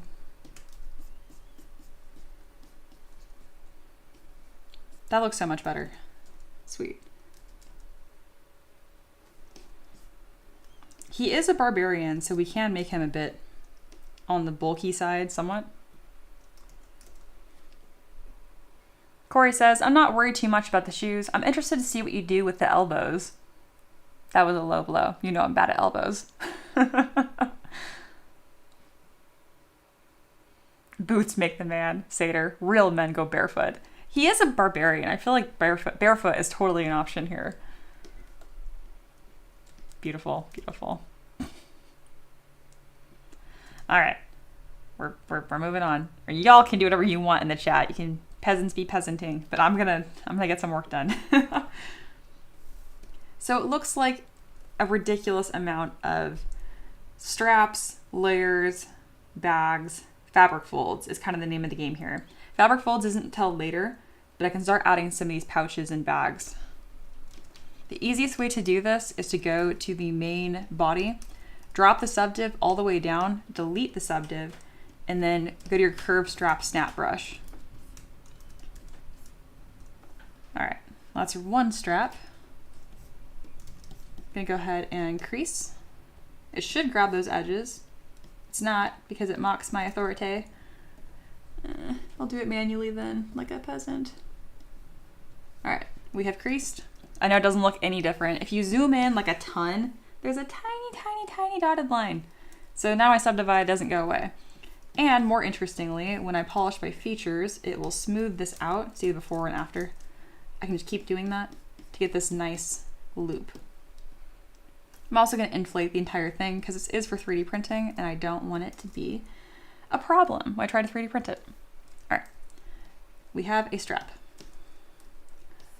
We're gonna use the gizmo and kind of start moving it around to be the best strap it can be. All right. I don't really know how this is supposed to interact with like these lapels. I think it's just gonna crush the top of them. I'm not gonna worry about that right now. I'm gonna call that a clipping issue and deal with that later. In the meantime, more straps. Though if I'm gonna duplicate this a bunch of time, I might as well add a little more detail on this, which means I'm going to insert a couple edge loops and put a small trim on this. This is just to prevent me from having to do this like 30 times later when it turns out that I keep my block out, which happens a lot, and I don't have to do it all by hand. There. Oh look, a detail. Corey says, Mia, don't worry. I don't think I'll ever get to doing elbows. Besides, your mods turn out amazing anyway. No, it's funny. I appreciated the sass. Ooh. Thigh sheaves. Heck yeah. Seder, poor Mia, she's lost so much of the chat today. Dude, I know, you guys are being so funny, but like, I'm at work. Are we partying? We are partying. Oh my lord. Why not give him a messenger bag while you're at it? I kind of thought about it. Why are we giving him a beauty queen sash? Get out of here. You know it's not. Look, see? There, bam. I was gonna mirror it. Patience, my peasants. Kind of like a bandolier vibe. All right, though, the thigh detail, we must do that. That is awesome. All right, let's go find that base mesh body that I lost track of. I lost an entire body somewhere, guys. Okay, I don't know where it went. Where's this whole body? And now neither body has subdivision levels. What? How did I accomplish that? All right, I made a mistake. I need to go fix it. First things first, I need to save. So we'll do that first. And then I'll explain this mistake that I made. It's not that big of a deal, but it is very funny because I deleted the only thing I could not delete. All right. Elf Barbarian. I'll change the name later to reflect like the uniqueness of it. But I need to copy this tool and then go back a little bit because I totally deleted all of the subdivision levels on the body. So we don't have any detail. So to fix that, we'll come here. I'm sure that one's good enough. Now I'll paste this tool. We'll take this body here and I'm gonna put in all caps, keep, I'm renaming this so I don't delete it. And now here is that body we wanted. Ah, how nice. So high res, very high res. Now that that's selected on my tool here, I can go back to this main one here and then click append and male body. There we go. I'm gonna rename this for sure keep. And now we have 2 body copies and I will not delete them again. All right, all is well in the world again. I was like, wait a minute, how did that happen? Okay, cool.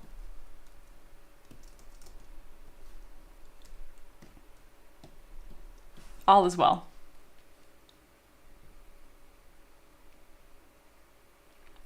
Painted Dragon says, I just updated ZBrush 2025.2, bold, and the brush size adjustment is broken. Rip.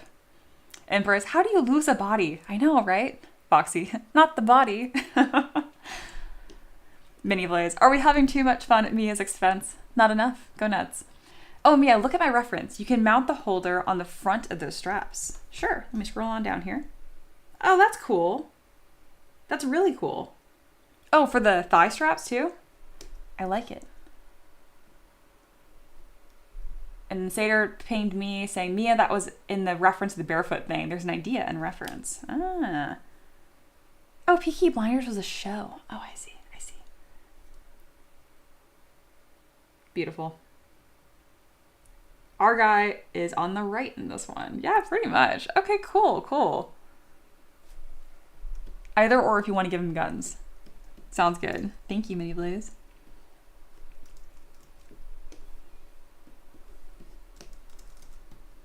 All right, we're gonna do these thigh straps coming in with our curved strap snap brush. I'll never get tired of saying that.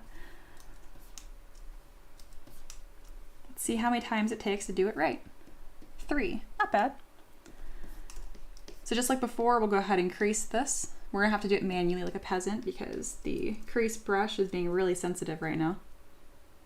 You know, what if I just don't try to crease it and I go ahead and extrude these 2 loops? Will it just do it manually the first time?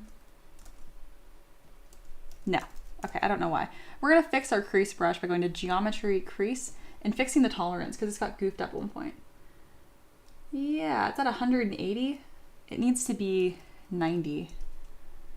I must have done that earlier on accident. All right, it's kind of working. That's the before, it's the after. Let's go ahead and reduce this even more. There we go. So not 90, I really want to put it like 85. Okay, I learned something, very good. So now that's creased, I can do polish by features and get this shape a little more clean. All right, it's currently hidden in his leg. If I just keep one, it reminds me of, what is that at weddings? Garter. There's 1. There's 2. And I don't have a holster like that, but that is really, really cool about making like a sheath of some sort. In the meantime, what I can do is just grab some blades.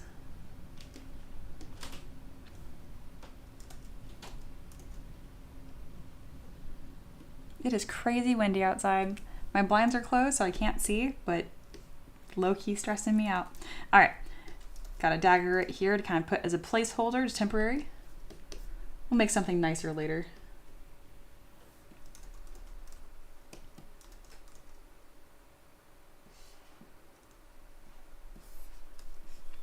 Where are my thigh straps? There they are. And why are my thigh straps labeled keep? Okay, we're gonna just call it strap. Bam. All right, let's position this dagger in the right spot. It's not the right style of knife, but it's just so I kind of know, like, oh, okay, I'm gonna be putting stuff here. I do need to hide this trench coat for just a moment because these straps are not fitting the way I want them to. And I actually don't like this dagger being there either. All of it go away. All those things I said, the opposite. There we are. Yeah, I don't like how crooked and goofy these turned out. Fix. There we go. Nothing a little move topological can't fix. And I put these so high and close to his crotch. That's also part of the issue. There we go. They really were kind of like a garter. Not that kind of model. All right, there we go.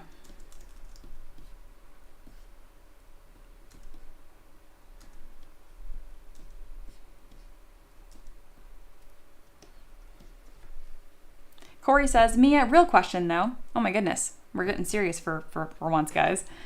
How do you add a style to a pre-existing style? Basically, how do you Mad Maxify him? Essentially, you have to identify what are the cornerstones of that style. What are the secondary features that make that style pop? In this case, it is ragged edges. I'm looking for sharpness, asymmetry, and a lot of belts. So that's why I'm starting to go through and stack. So this reference here that Sater put earlier, I know that this screams Mad Max because it incorporates all its elements. You see that there's wear and tear right here. There are a lot of bags, a lot of asymmetrical elements. It's pretty darn cool. So that's why I'm slowly starting to add those in. As I come through here and I kind of start making this edge rough and that kind of stuff, you'll see it come together. The reason why I haven't done some of that just yet is because I'm creating some pretty clean meshes here that I think I might save for later. We'll see. Minnie Boy says, where's Maverick? He's hanging out with Ricky. That's my pug. He's usually sleeping back here. Yes, and the teddy bear backpack. That's going to come much, much later.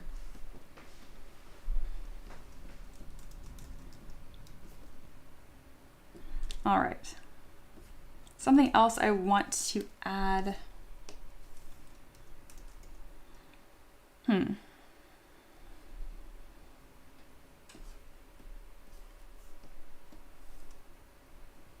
Thinking. Here's a bunch of really cool pouches and stuff. I do have a messenger bag right here, but it's not going to suit the model as well as like these would.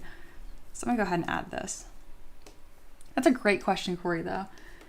If my answer made sense, fantastic. If you need a little bit more clarification, feel free to ask again.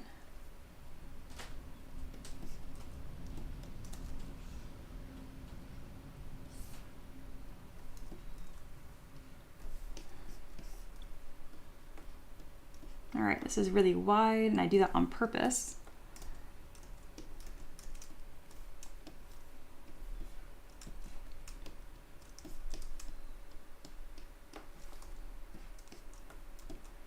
There we go. So I can go ahead and orient these to match the same angle at which I'm going to compress all of this. There we go, because I want it to be a bit thinner. Perfect.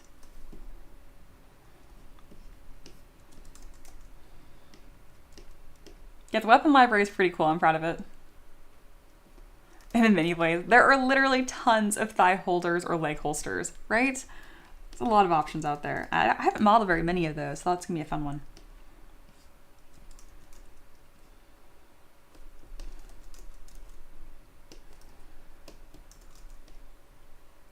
All right, we're slowly starting to bring in some of these asymmetrical elements.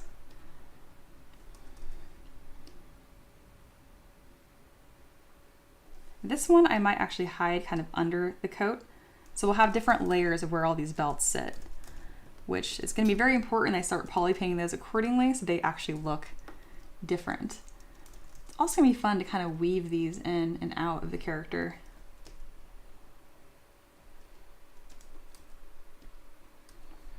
Don't want to get too hung up on exactly how they sit. Because again, that's really easy stuff to fix later on. Yes, buckles. I'm missing buckles. And just like some asymmetrical good details. What I'm gonna do is come through here later, or maybe I'll do it now, and I'll just start extruding some little sections like this.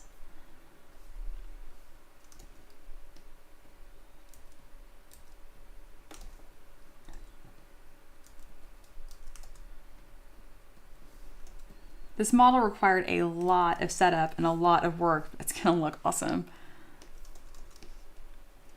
Again, it's all on that foundation that you lay out.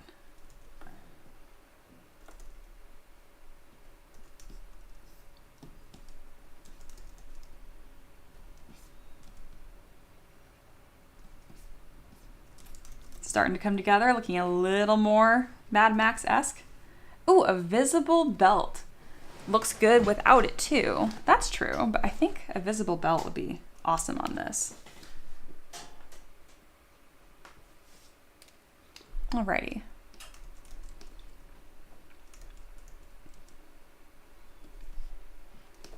Let's go ahead and construct that as well. All right, we got keep and for sure keep. I did not label which one has subdivision levels.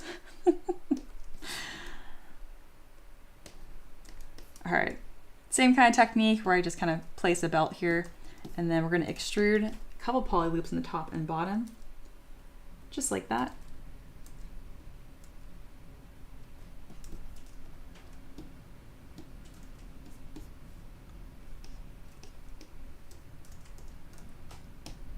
Going to inflate and then place. And just like the rest of this, having it asymmetrical is nice, and then more layers is more.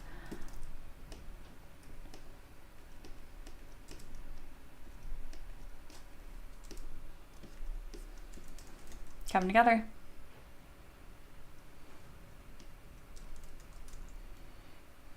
And I still haven't added any buckles, so let me go ahead and bring in my bucklet brush. Get a bit of a whiter, you know what, let's do a gold color, kind of like a dirty brass. Yeah, that'd be cool. And now let's start throwing this in different spots. What would be best? I like this one. Minnie Blaze says a big belt buckle. Think rodeo, not as huge, maybe square. I agree with that. Something kind of like that maybe. Nah. I do like this classic, just simple square one. I think I'm gonna go with that. And come to my depth and lower that.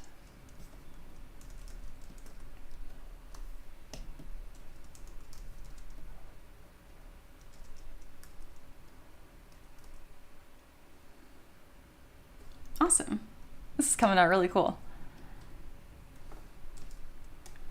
Now let's add more, because more is more.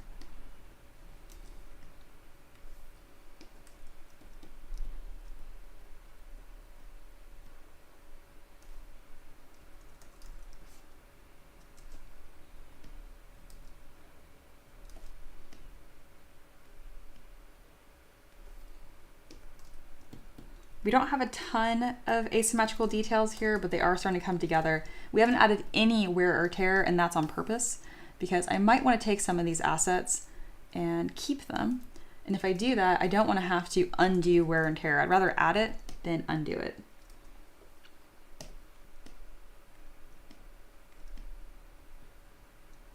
Go kind of finessing those belt buckles. Very good.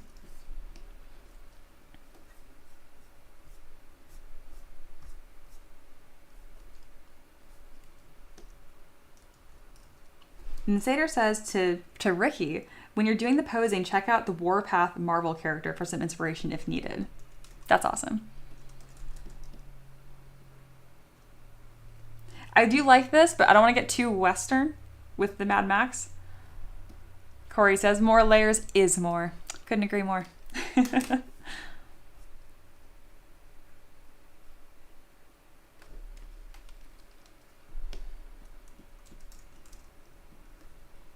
going too Western, or is that kind of what this is going to end up looking like once it's all Mad Maxified?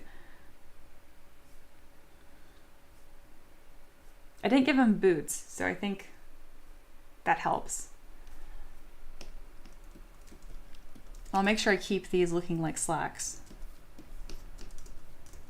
Maybe it's time to close holes and add a little bit of detail to these pants. Small little hemline. I might even want to extrude a line here. Nah, we're gonna keep it really clean and simple.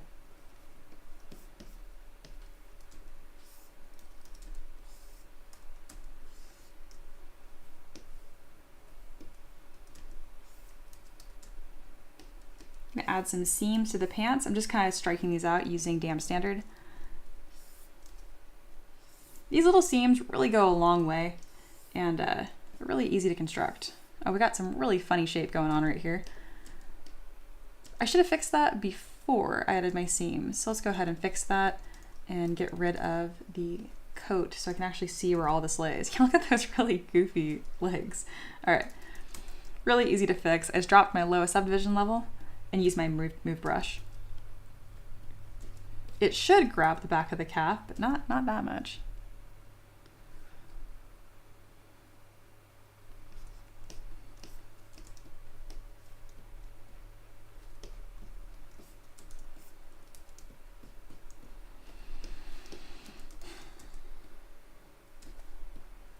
All right, these slacks should mostly have a straight up and down shape with a subtle curve to them, not this really wonky straight forward and back.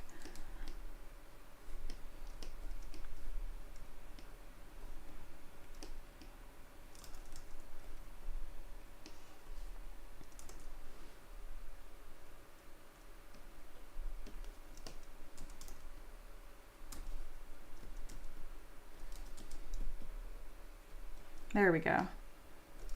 Doesn't have to be perfect because a lot of it's covered by that trench coat, but I definitely needed it to be nicer than it was. There we go. Perfect. And now we can add that seam on the side.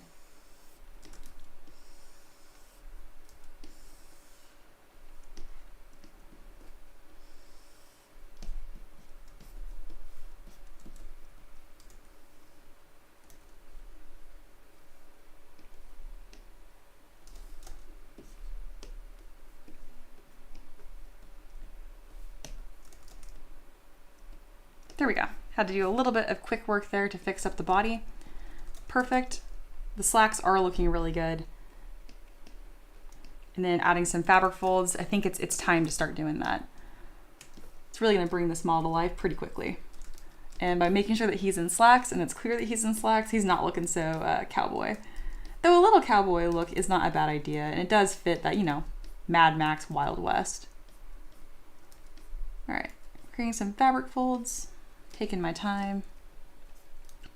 Every time I cross this center line, I turn off symmetry.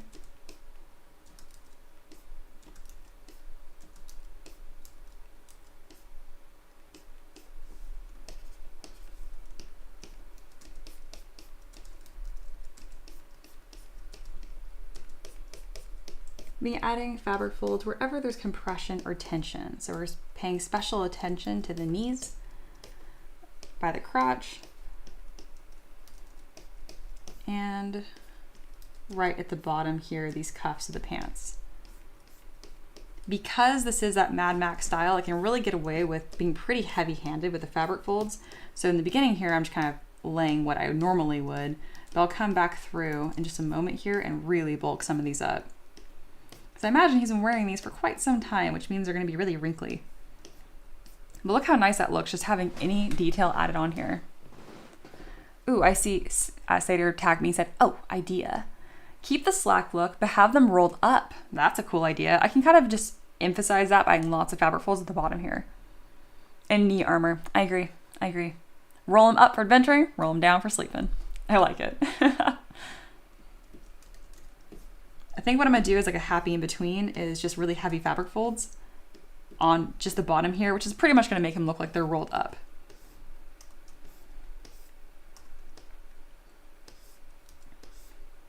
Went a little too tall there. There we go. So to make him look rolled up and crinkled, I'm kind of just layering back and forth by adding and removing material, and I'm also rotating around the model to start creating like this loop and twist.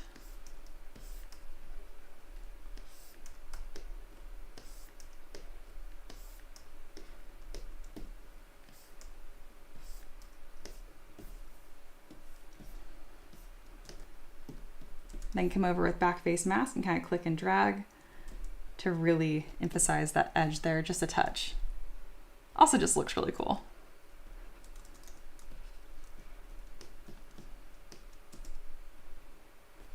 I like it. Tana Dragon says, it's dinner time here, so I'll bid you a good day. It was great to catch a stream. It's great to have you. Bye. Have a good dinner. I do need to add that bit of knee armor and put lots of nice spikes on that.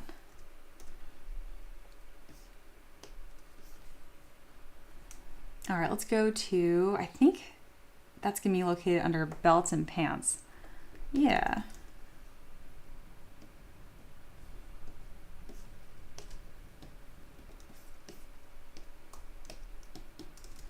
And then anything that's in this knee armor, I'm gonna make that kind of like golden brassy color for nice contrast.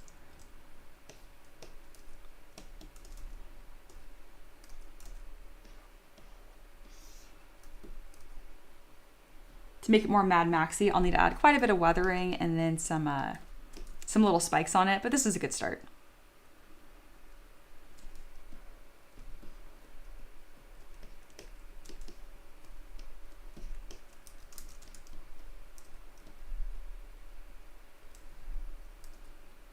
Sweet.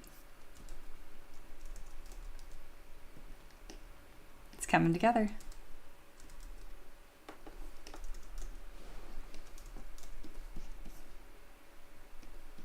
I'm always amazed at how quickly like it goes from looking like, oh, it looks pretty good to like, oh wow, looks like a thing.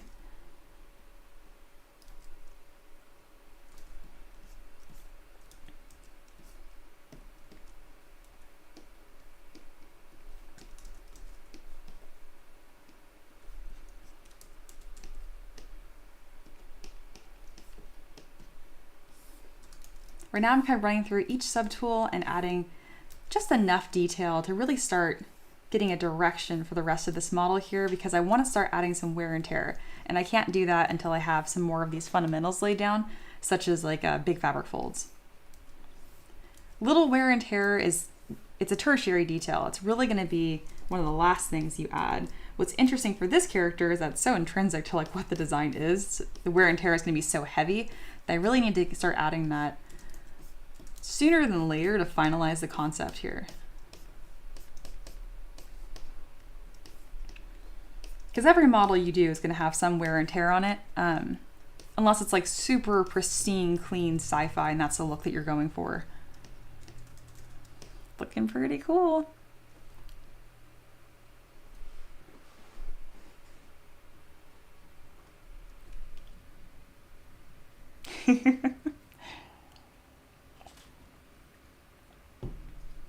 I'm laughing. I see you guys arguing about the like count on the stream.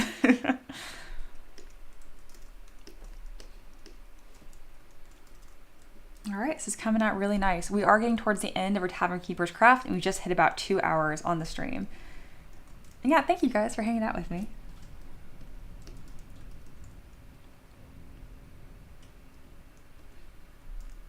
All right. Oh, I see we have a bunch of new messages I've missed out on. Let me go look. This is in our Discord server, which anyone lurking, you're more than welcome to join. Oh my gosh, Satyr, show some ankle. I dare you. All right, let's see what some ankles look like. Gonna get demonetized, guys. I don't hate it.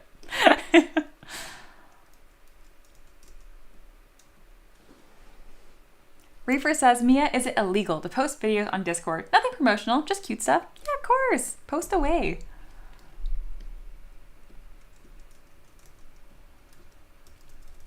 And the Medieval says, for happy hour, let's make his knives.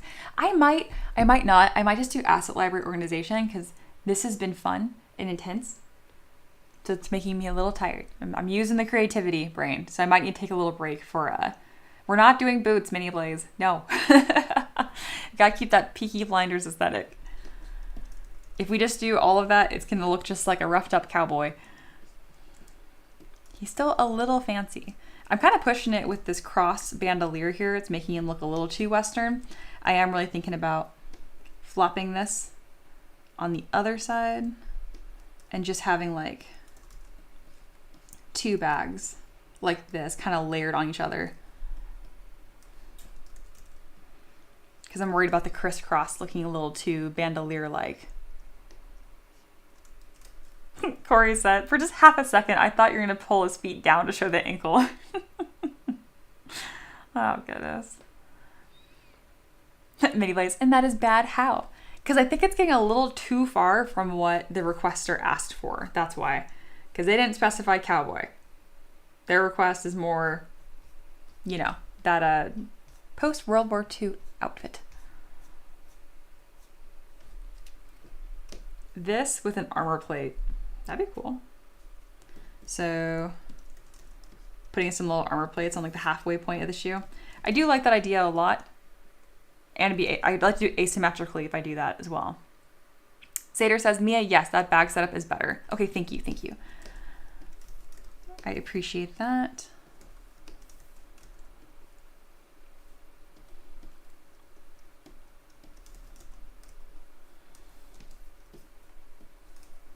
I need to scoot one of these over. All right, we're just going to remove that one entirely. Go away.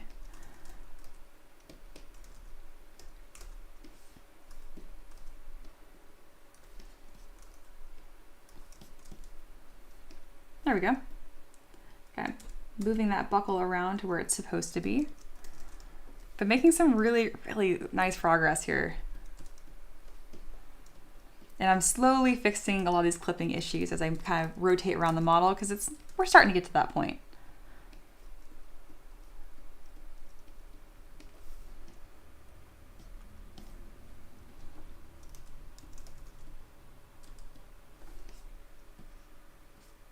Very cool.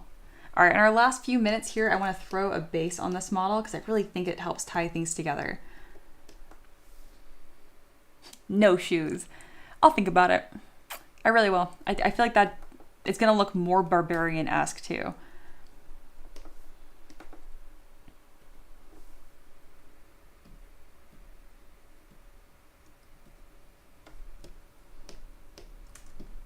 All right, let's get that base in here.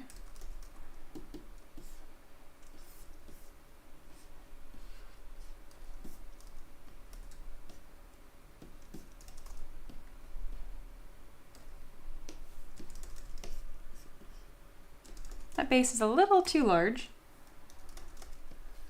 I do my final measuring once the model's all complete, all that good stuff, but I like to get it somewhat close.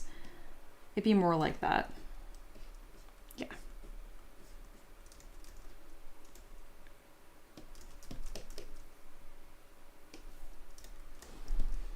All right, for this base, let's go with kind of like a scratchy dirt texture is what I was thinking.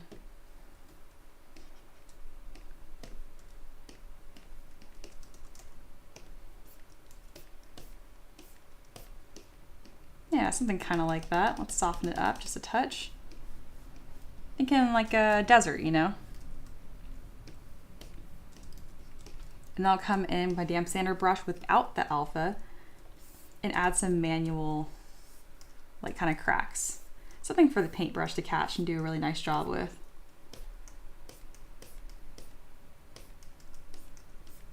So I'm kind of striking some straight lines through here, and then I'm really digging them into the base by clicking number 1 on my keyboard. That repeats a stroke I just did. Looks like I have 2 copies of the base. I've been very copy happy today, guys. I don't know how I keep doing that. Not a worry. Delete, and check it out. I actually deleted the right thing. Pretty cool.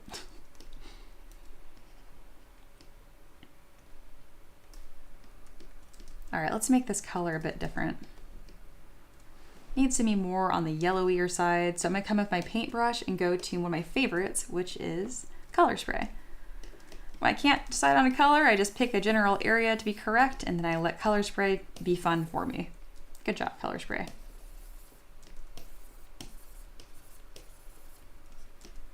How nice. This definitely needs some rocks.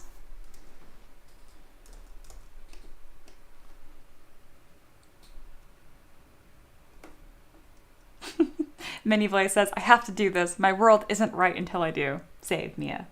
I'll think about it. Empress says, so chat, what are y'all's favorite part about the modeling process? That is a great question. I would like to know that too. And that's whether you are actually a 3D artist yourself or you're just watching the streams. Like, I would love to know either.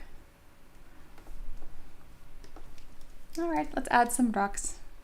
It's time to add rocks.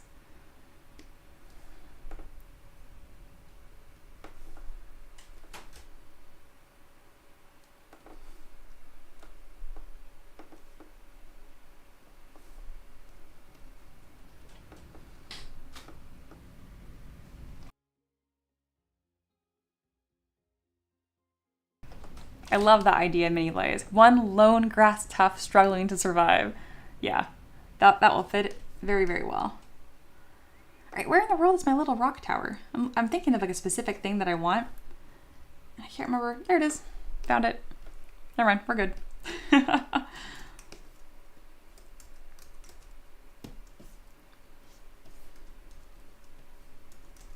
All right, we're gonna auto groups and we're gonna make it so it's not a balancing tower because that's not really the point for this one.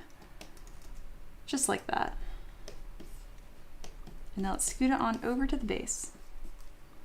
And I love the idea of just like a really sad little tuft of grass trying to survive. That's fantastic. I'm definitely gonna do that. Scoot this base back just a touch. Bring in my grass brush. There we are. And let's find a sad tuft. That looks sad. Maybe we'll do two. We'll do one here. There we go. Gotta bulk it up just a little bit so it 3D prints no problem. And then we'll do another one kind of over here. Kind of in this more cracked area. Perfect. I mean, I really feel like the base adds so much to the model and like, you know, really puts the whole thing into context. That's looking pretty cool. All right. So Empress asked the chat, what is y'all's favorite part of the modeling process? Minivlay says just being creative, how we take Google pics and Mia uses them to model the mini. Well, good, because I put effort into that, so that makes me very happy. Corey says, I like the more organic sculpture type stuff. That's some of my favorite stuff to actually model, but I'm getting better at this like construction process. Empress agrees. Oh, same, Minivlays. Turning what looks mundane into something otherworldly. And then Tiramisu laughed something that Satyr said. He retracted his message. Where did it go? Satyr says, glad you appreciate it. I sent it and was like, oh, I shouldn't have said that. I'm proud of you because I didn't even see it. Add a skull right in front of him. Yeah, I have a kind of like a cow skull I can add.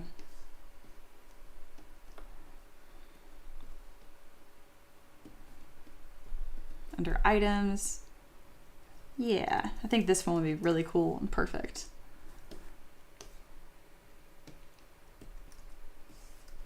Let's make it kind of like that yellowy pale, like bone, and then use color spray to get some more variation in tones.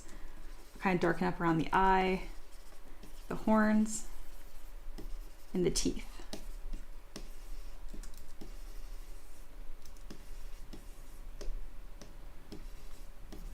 There we go. Looks nice. Let's go ahead and throw that on the base. She mentioned right in front of them. Let's do that. I'll have to like bury half of it, I think, so it doesn't take up too much attention, because I kind of picked a large one and I didn't want to do a human skull.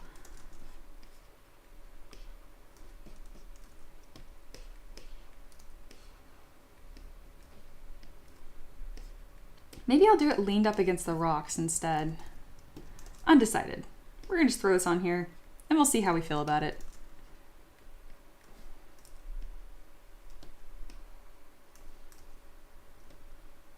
It sure makes for a fun silhouette.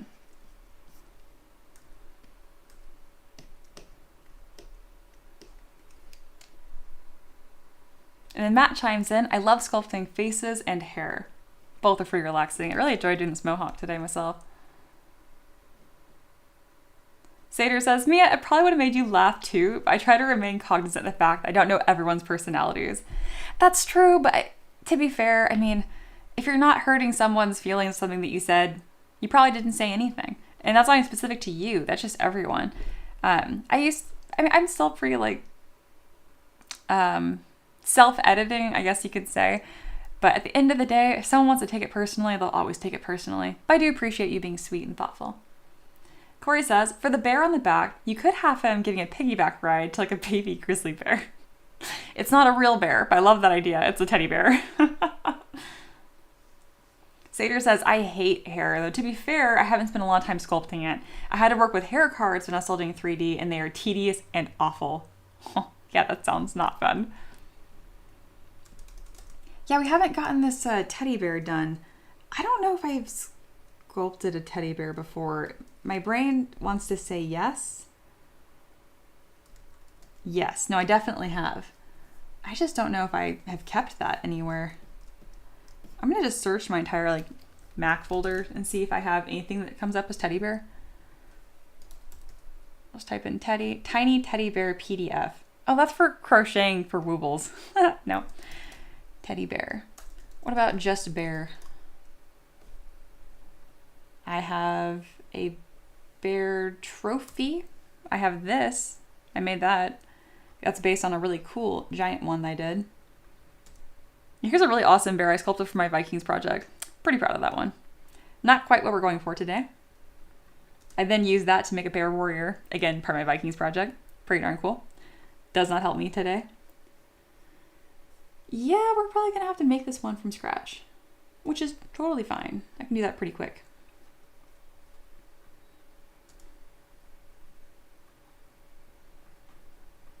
I'll probably save that for later though. Let me go ahead and take a couple screenshots here.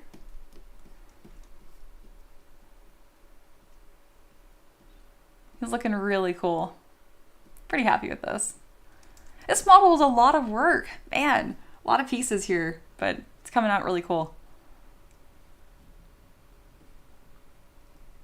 I'll have to let Darthson know that like he's gonna have the teddy bear. We just haven't done it yet.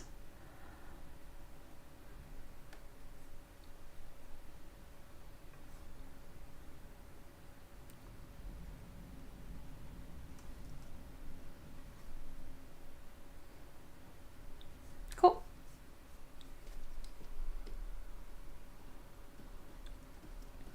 And then we'll go ahead and drop another save. I don't think I did it last time. Mini Blaze suggested that I should.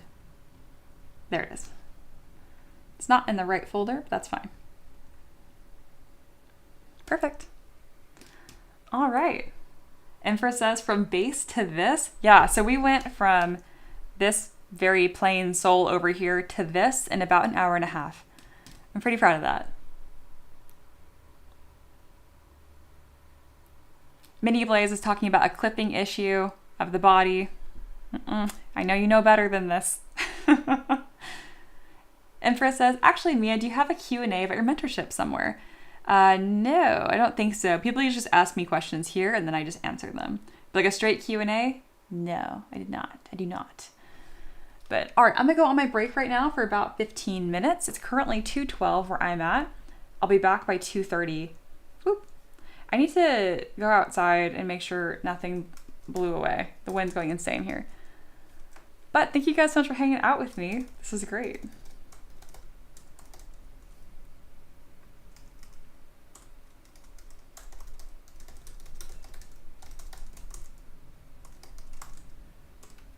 If you haven't already, join our Discord server. You're very, very welcome to be there. Alrighty. And yeah, I know you meant FAQ, don't you worry. And Empress, if you have any questions, feel free to ask them in the chat. If you're feeling shy, you can always send me a DM on Discord instead. Alrighty, I'll be back in about 15 minutes.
y'all, I'm back.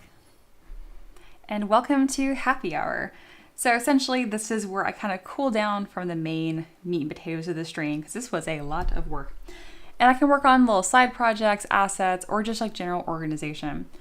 I do have a couple interesting notes that I noticed during this model that I want to solve during happy hour. So I've created sleeves like this and these slacks like 100 times. And I'm tired of doing that.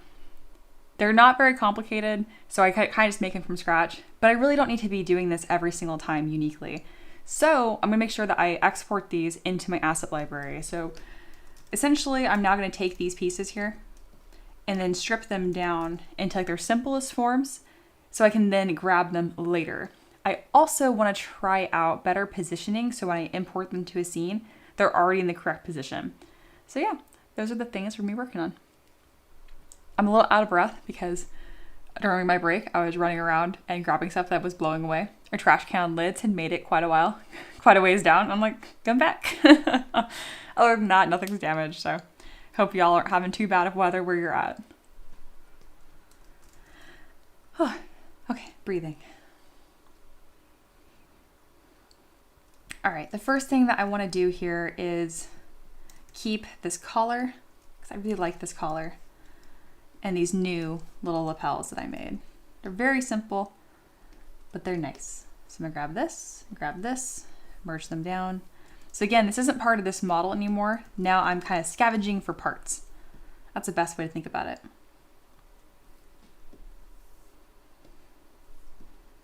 There we go. Got this piece here. I might even grab this vest just so it's kind of built in. I might as well while I'm at it. And then this is its own asset that's ready to go. I'll take that in addition to these sleeves. Now these are kind of fun because I need to make them much lower resolution. And I also do not want the close holes done. So I'm gonna go ahead and delete them so they're nice and hollow again. Same thing goes for the cuffs. So I'm gonna drop all the subdivision levels, look at the centers here, and then delete that. There we go.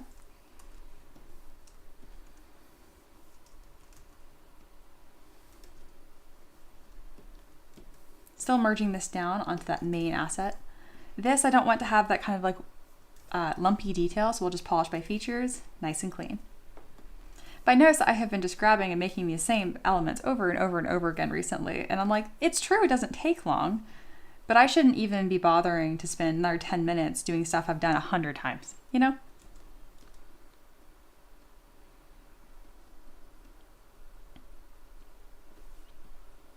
Minnie says, just 100.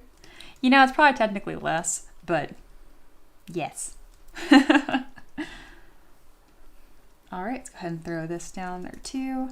All right, awesome. I can scavenge a lot of nice pieces from this and really quickly iterate new things. So I'm gonna go Tool, Export,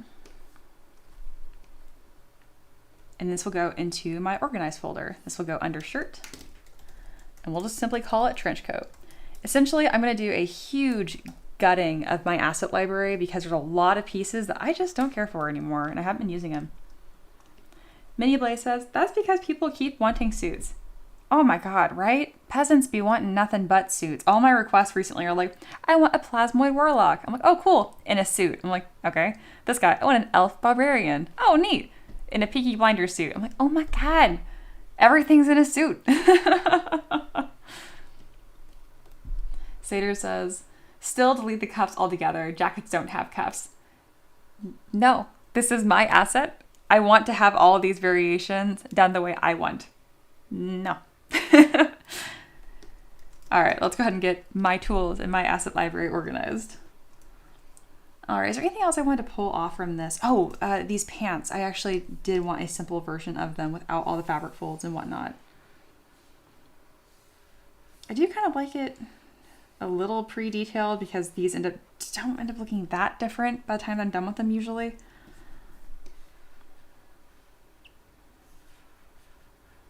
And if I kind of just drop down that resolution, keep that shape. I don't know, I'm undecided with this, how I want to handle it.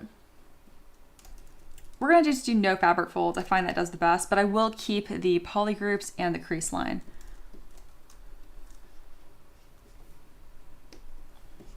There we go. And that's a much better pant base than the one that I currently have.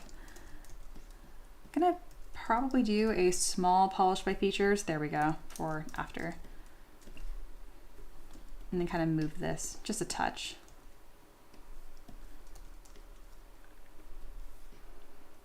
There we go.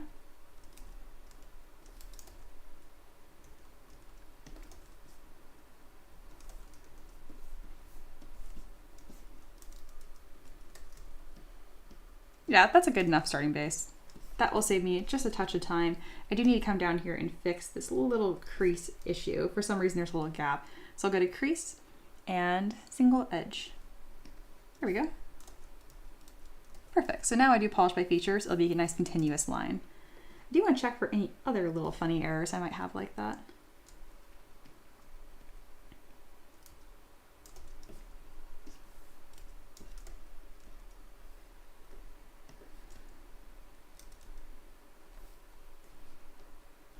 Perfect.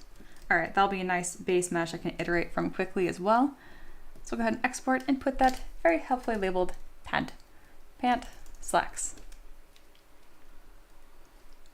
Sater says, naked Sater with a tutu request. Got it. I knew you'd understand. Mini Blaze says, don't forget the zombie office worker, right? Yet another suit. I was like, oh my God, I've done a plasmid warlock, an elf barbarian, and a zombie, and somehow all three of them were in suits. Mini Blaze, I don't think he did much on the back of the model yet. Mini Blaze, we are in happy hour. We are literally not even working on this model anymore. I am just creating assets. We are moving on. And I'm being mean to you because you're a regular peasant. I know you know this. For those that are new though, hey, my name is Mia. I make 3D printable models for a living. Usually they're all tabletop themed and they're all Patreon requests. During the Tavern Keeper's Craft, that's like our main meat and potatoes, we make a new model from scratch. In happy hour, we change topics and we work on other things. So right now we're doing asset library creation because I really need to organize my stuff a bit better. So speaking of, I'm going to bring open my beginning ZPR, which is this. And I can kind of show you guys, like, this is how I start my stuff and make things pretty quickly. So I have a male and female base mesh in here, and then in addition to like lots of hats, capes, all that kind of stuff. And this is what I'm currently updating for the next 30 minutes or so, was to kind of like wind down during the stream. All right.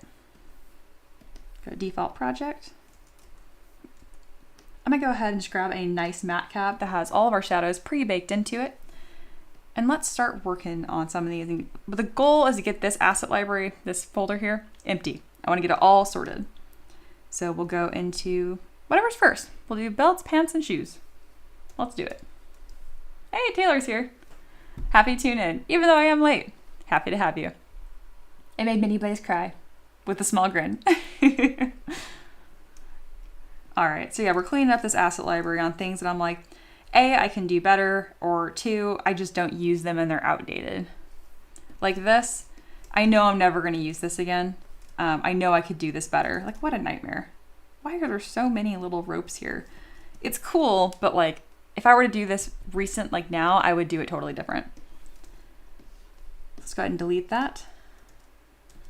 Looking at other things that I don't think I'm gonna use. Like all of these skirts, I'm like, oh, look how cool these are. I am never gonna use these. They are too niche. And if I wasn't to use them for a model, I would completely redo it. I'm pretty sure one of these tabards is like not well. Oh, this is the one I have with nice new topology. Everyone admire.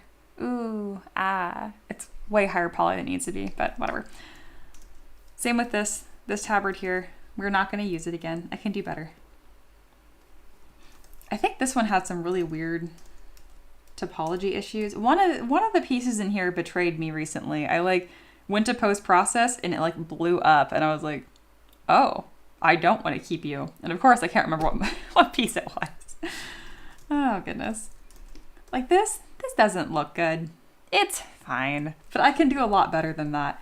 Like for example, one of these newer ones, like check this out. This, ooh, that's clean. That I can work with.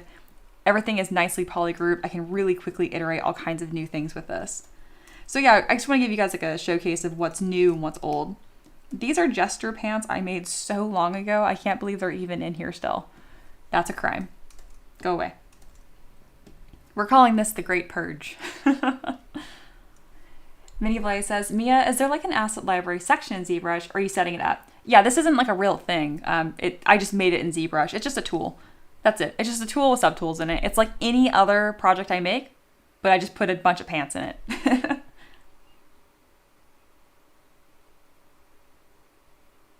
And then Blaze asked, did I have a bondage model? I don't know what you guys saw that I didn't see. Sater said, weren't the right kind of ropes for that.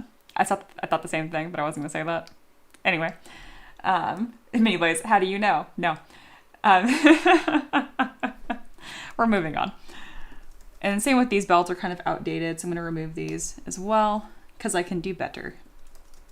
And then that means there's a lot of room for new cool stuff, and that's what we're all about. The shoes are actually fine. I probably will not get rid of any of the shoes in the name of not having to do them again later. This one's pretty lumpy and old and sad, so I'll get rid of ones that are really outdated. But like this, that's nice.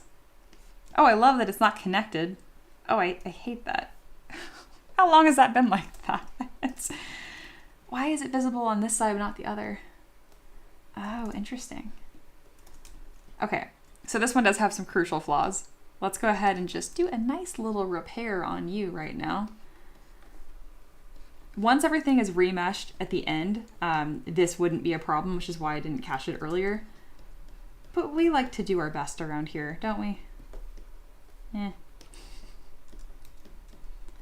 All right, let's get that nice and cleaned up, and that needs to be pinched. And then it's cool that it has nice quads, but like that gap was weird.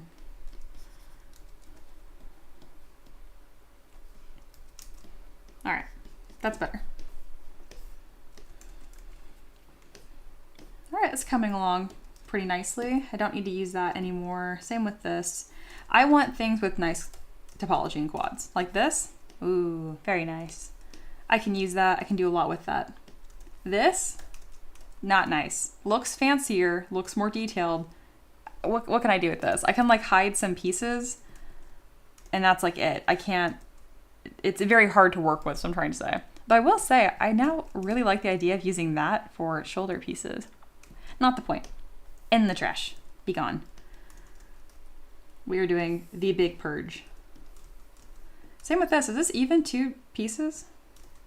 Okay, that's acceptable. At least it's multiple pieces. But I still don't want it. Be gone. This is allowed to be an exception. This is what I use, this little lump here, to make the duality serif, and it did save me a lot of time, and it was super cool. So that makes the cut. God, this is so satisfying. Purge, purge, purge. And then we have so much more room for new stuff. These little short shorts have no reason to be this well constructed. Amazing.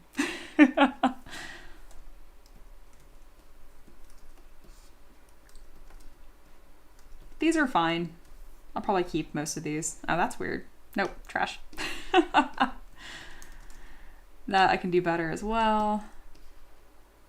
Same with that. That's barely permissible.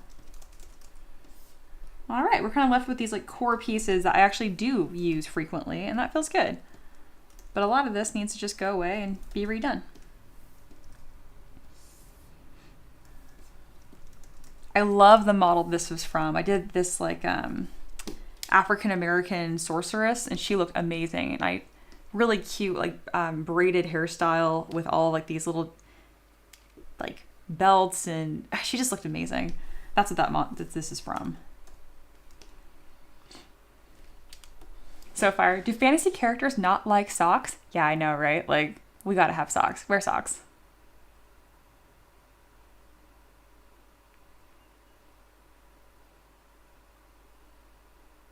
Minnie Blaze, you know, she'll toss this stuff out and then a week from now say, quote, I know I had something perfect for this.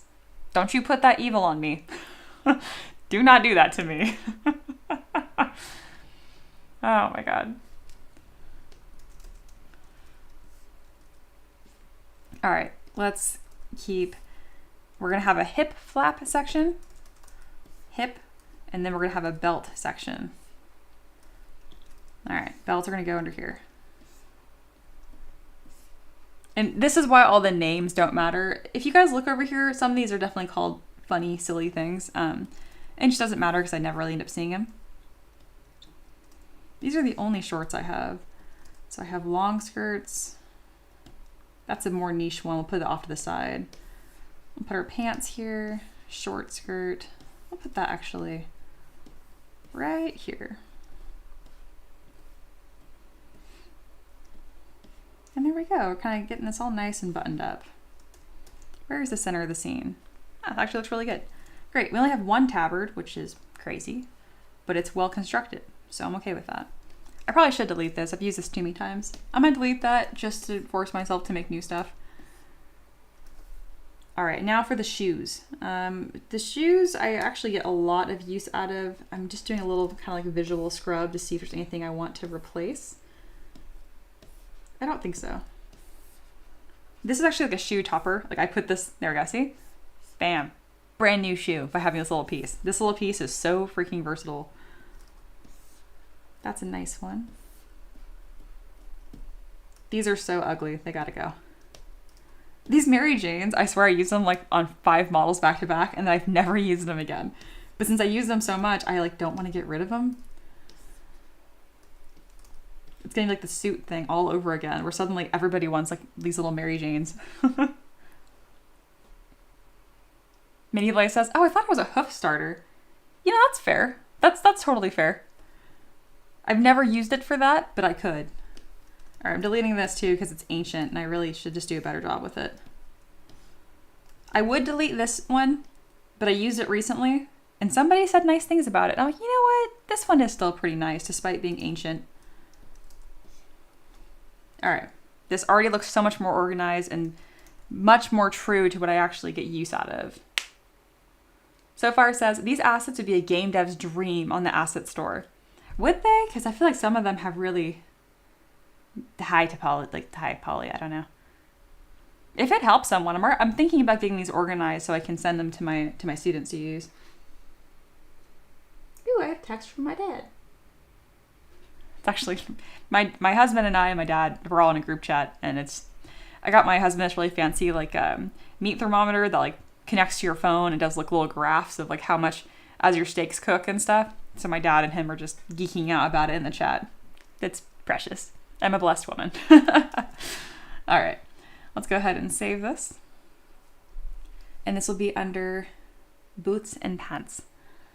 All right, I think it's, I do want to organize or label these a bit better too, if need be. Yeah, belts, pants, and shoes. Yeah, that's fine. I have it organized as such. Okay. All right, we're gonna save that and replace it, and then we're gonna try to take everything I can right here. And then get this as organized as we can. Bam. Yeah, we got to sort all of this. Okay. Mini Blay says, the one to the right would look good on today's craft model. The right of what? There's a lot here, girl. You need to be more specific. Sater says, yeah, they don't need to be retopo, but they would work the same way you use them kit bashing sculpts. That makes sense. Blaze says, he is good. When hubby gets along with the in-laws, it's the best. I agree. Sater says, all Gears of War was made through kit bashing assets. No kidding. Wow. Alrighty. A lot of items in here. Oh, a couple pants. Pant.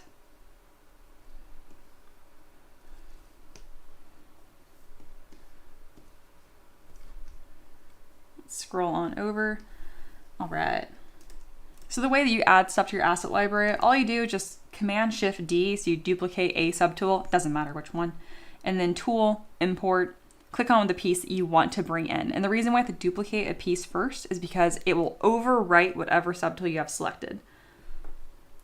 I scroll down my list, very helpfully, I have this labeled pant. Ah yes, the leaf pant I made on the other day's stream. And it even has color on it. Oh, a lot of these have color on them. This is news to me. Okay. Let's go ahead and rotate this. There's no belt on it. Don't love that. Other than that, nice little base. We'll come over here and delete it. All right, I really don't want this preview going on. Stop it. There we go. This is just labeled nice stick. I guess it was an especially nice stick. I don't remember doing that at all. All right, duplicate. We're gonna put those slacks in here too. Mini Blaze says, the one to the left of the jester boot.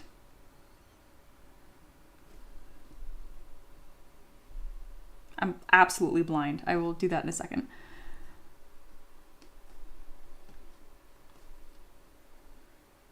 Speaking of, I had jester boots in here. Where did they go?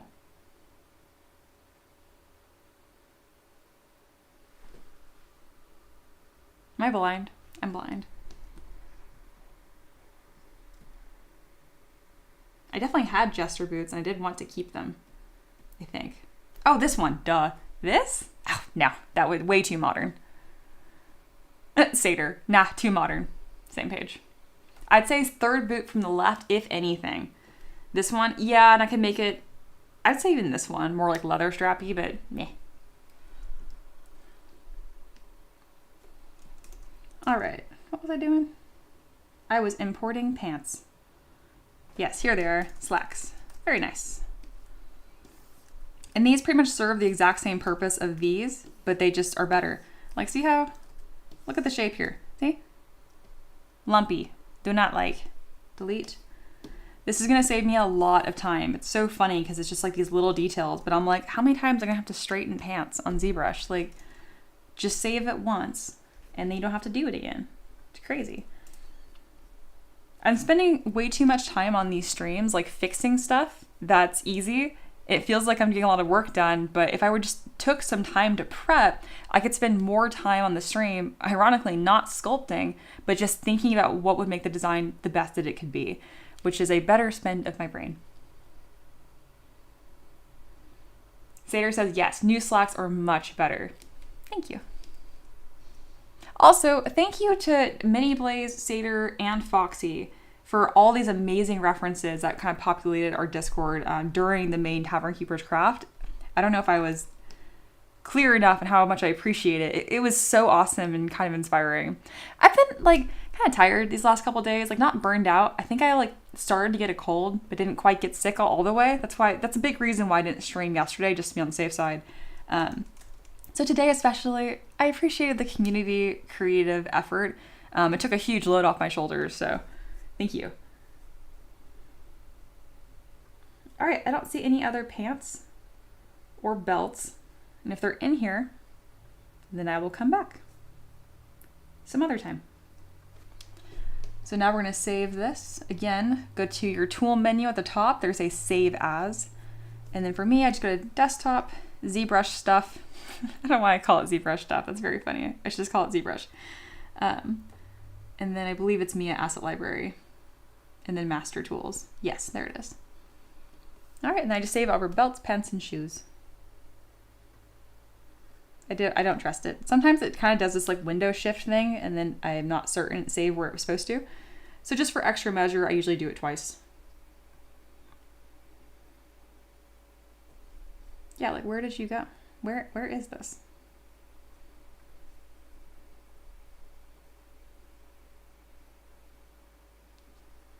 Okay, Master Tools is its own folder on my desktop. That's why. Okay.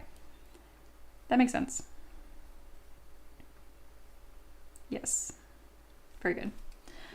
All right, that's looking good. And then a lot of this is actually supposed to go into items, it looks like. So let's just go there and get a lot of this knocked out. First thing we'll do is a scrub of getting rid of stuff. I really do like my items, so I highly doubt me get rid of much of it. I might reduce the poly count. We're sitting around 4 million here. Like I have these 3 cats, and it's so obvious that like this is the first cat I made. A little cursed. That can go away. And then this one, it's better. And then this one, it's a little derpy, but it's a Scottish fold, so it has that really unique smushed face to it. I will keep both of those though. Very cute. Love this raven. This is so clean. Love this. We made that Chimera variant from this. Is this a palm frond or a feather? Palm tree leaf. It's a palm frond. Okay. I think that's a coconut. Do I really need this? Do I really need a scratchy orb? Some of the things that I save, I'm like, I'm gonna need that. Like, no, you're not, honey. No. Alrighty. There's a wood plank. Yep. That's fine. That can stay. Alright, I'm liking a lot of this. Some things are higher quality than others. Oh my gosh, when did I make this? Oh, I made that for, what was it? Rafiki Humblebrag. It's a dodo bird bard. That was a fun request. I think he actually requested it again recently in a new pose with like some new outfit changes. So I'm excited for that. Here's a not very nice tassel. Be gone. Oh look, this is a nice stick. That is a nice stick. I see why I saved that now.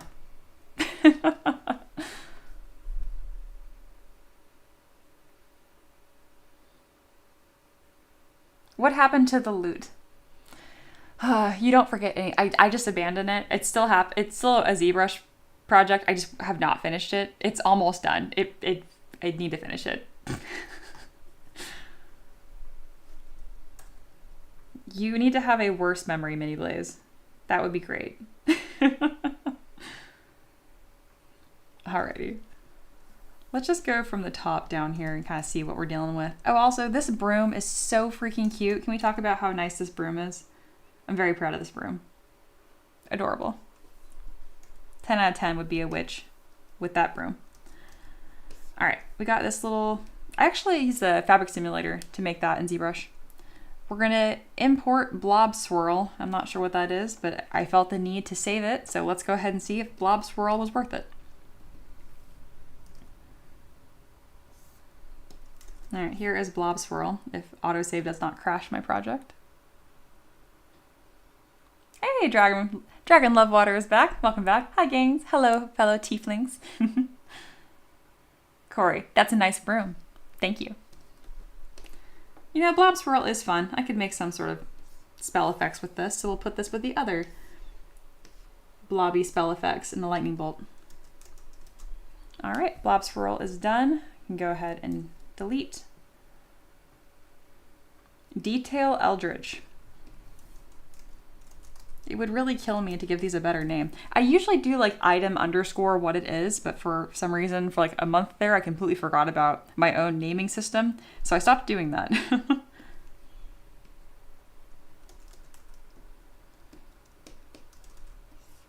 Oh, Detail Eldritch is nice. Look at that Eldritch Blast. Very nice. That's fun. And it's nicely polygrouped. Heck yeah. All right, we will keep that. Yeah, for a while there I was getting a bunch of models with Eldritch Blast request. All right, we also have a giraffe horse base. I'm gonna need to split this into animals or their own thing at some point, but we're not quite there yet, so I won't do it yet.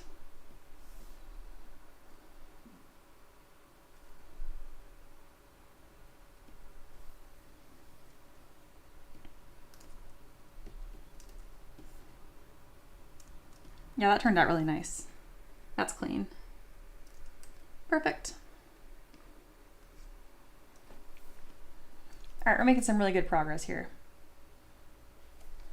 I have another Eldritch Blast that's not labeled Detail. Let's see the difference. We have this one, which is very fun. And then we have this other one.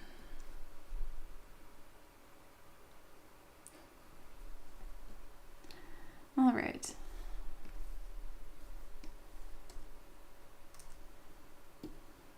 Oh, it is much more simple. Yeah, I could use this to... I do want both. That's a much simpler base to start from. Gives me more flexibility. I like it.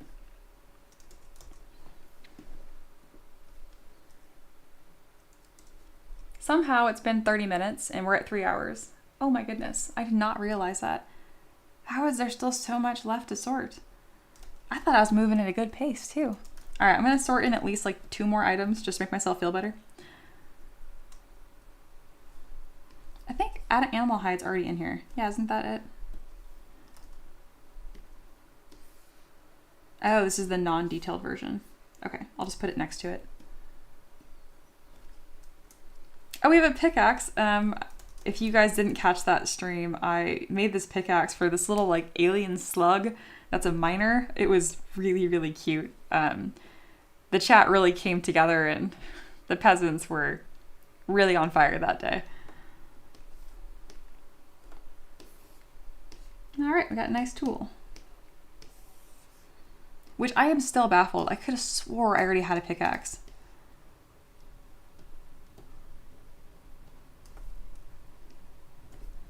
But now I do.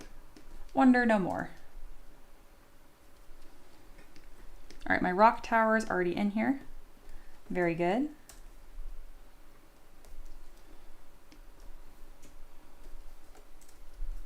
Excellent.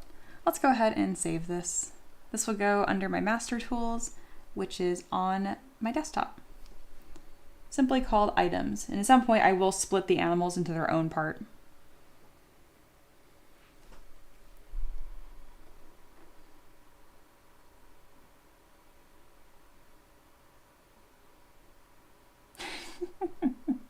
Just reading the chat. Y'all are being silly. I love it. All right. It's officially last call.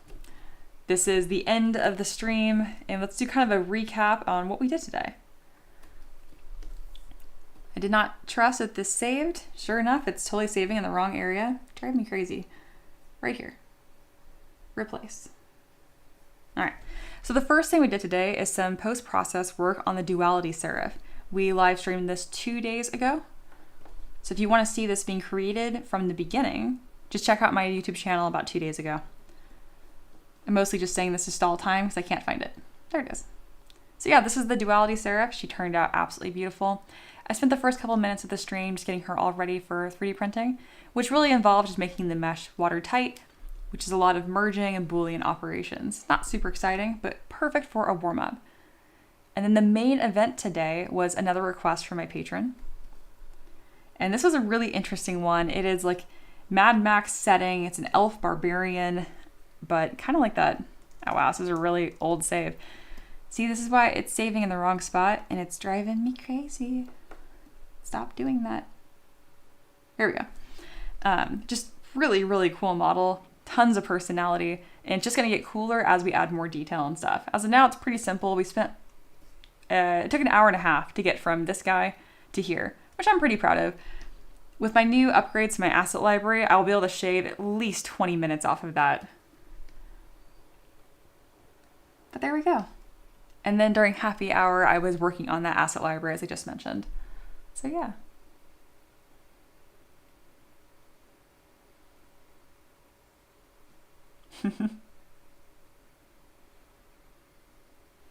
And then Mini Blaze right on cue is giving more feedback on a finished model.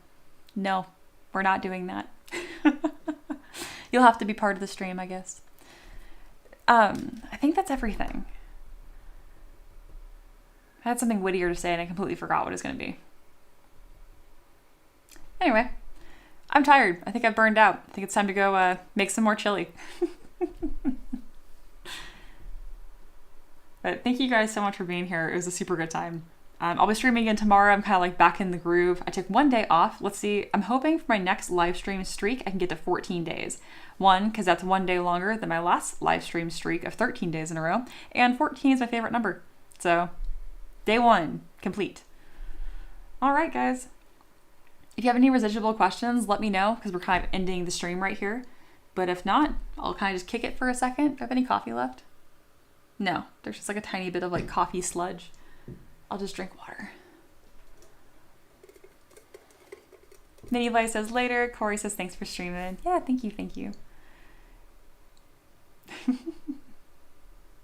I appreciate you guys so much. I think you're the best. I do. And I love that earlier Sater was calling out Mini Blaze for being spicy or what did you say exactly? Let me scroll over to that. Something about like shots fired, and he even specified like, no, I like it. It's fun, and we do. We like a spicy Mini Blaze. Yeah, Mini Blaze. Ricky, me and gets coffee. I am kind of shorting out, aren't I? I think it's cute that at the end of the streams, you guys have been like spamming like the little hearts and like, it's very cute. It feels like a nice little send off. I really do appreciate it. If you're just tuning in and totally missed out, subscribe to the channel. I live stream almost every single day. So come back tomorrow around noon and Eastern time. We do it all over again. Alrighty, I think that's a wrap. I'll see you guys tomorrow, okay? Take care of yourselves. Bye.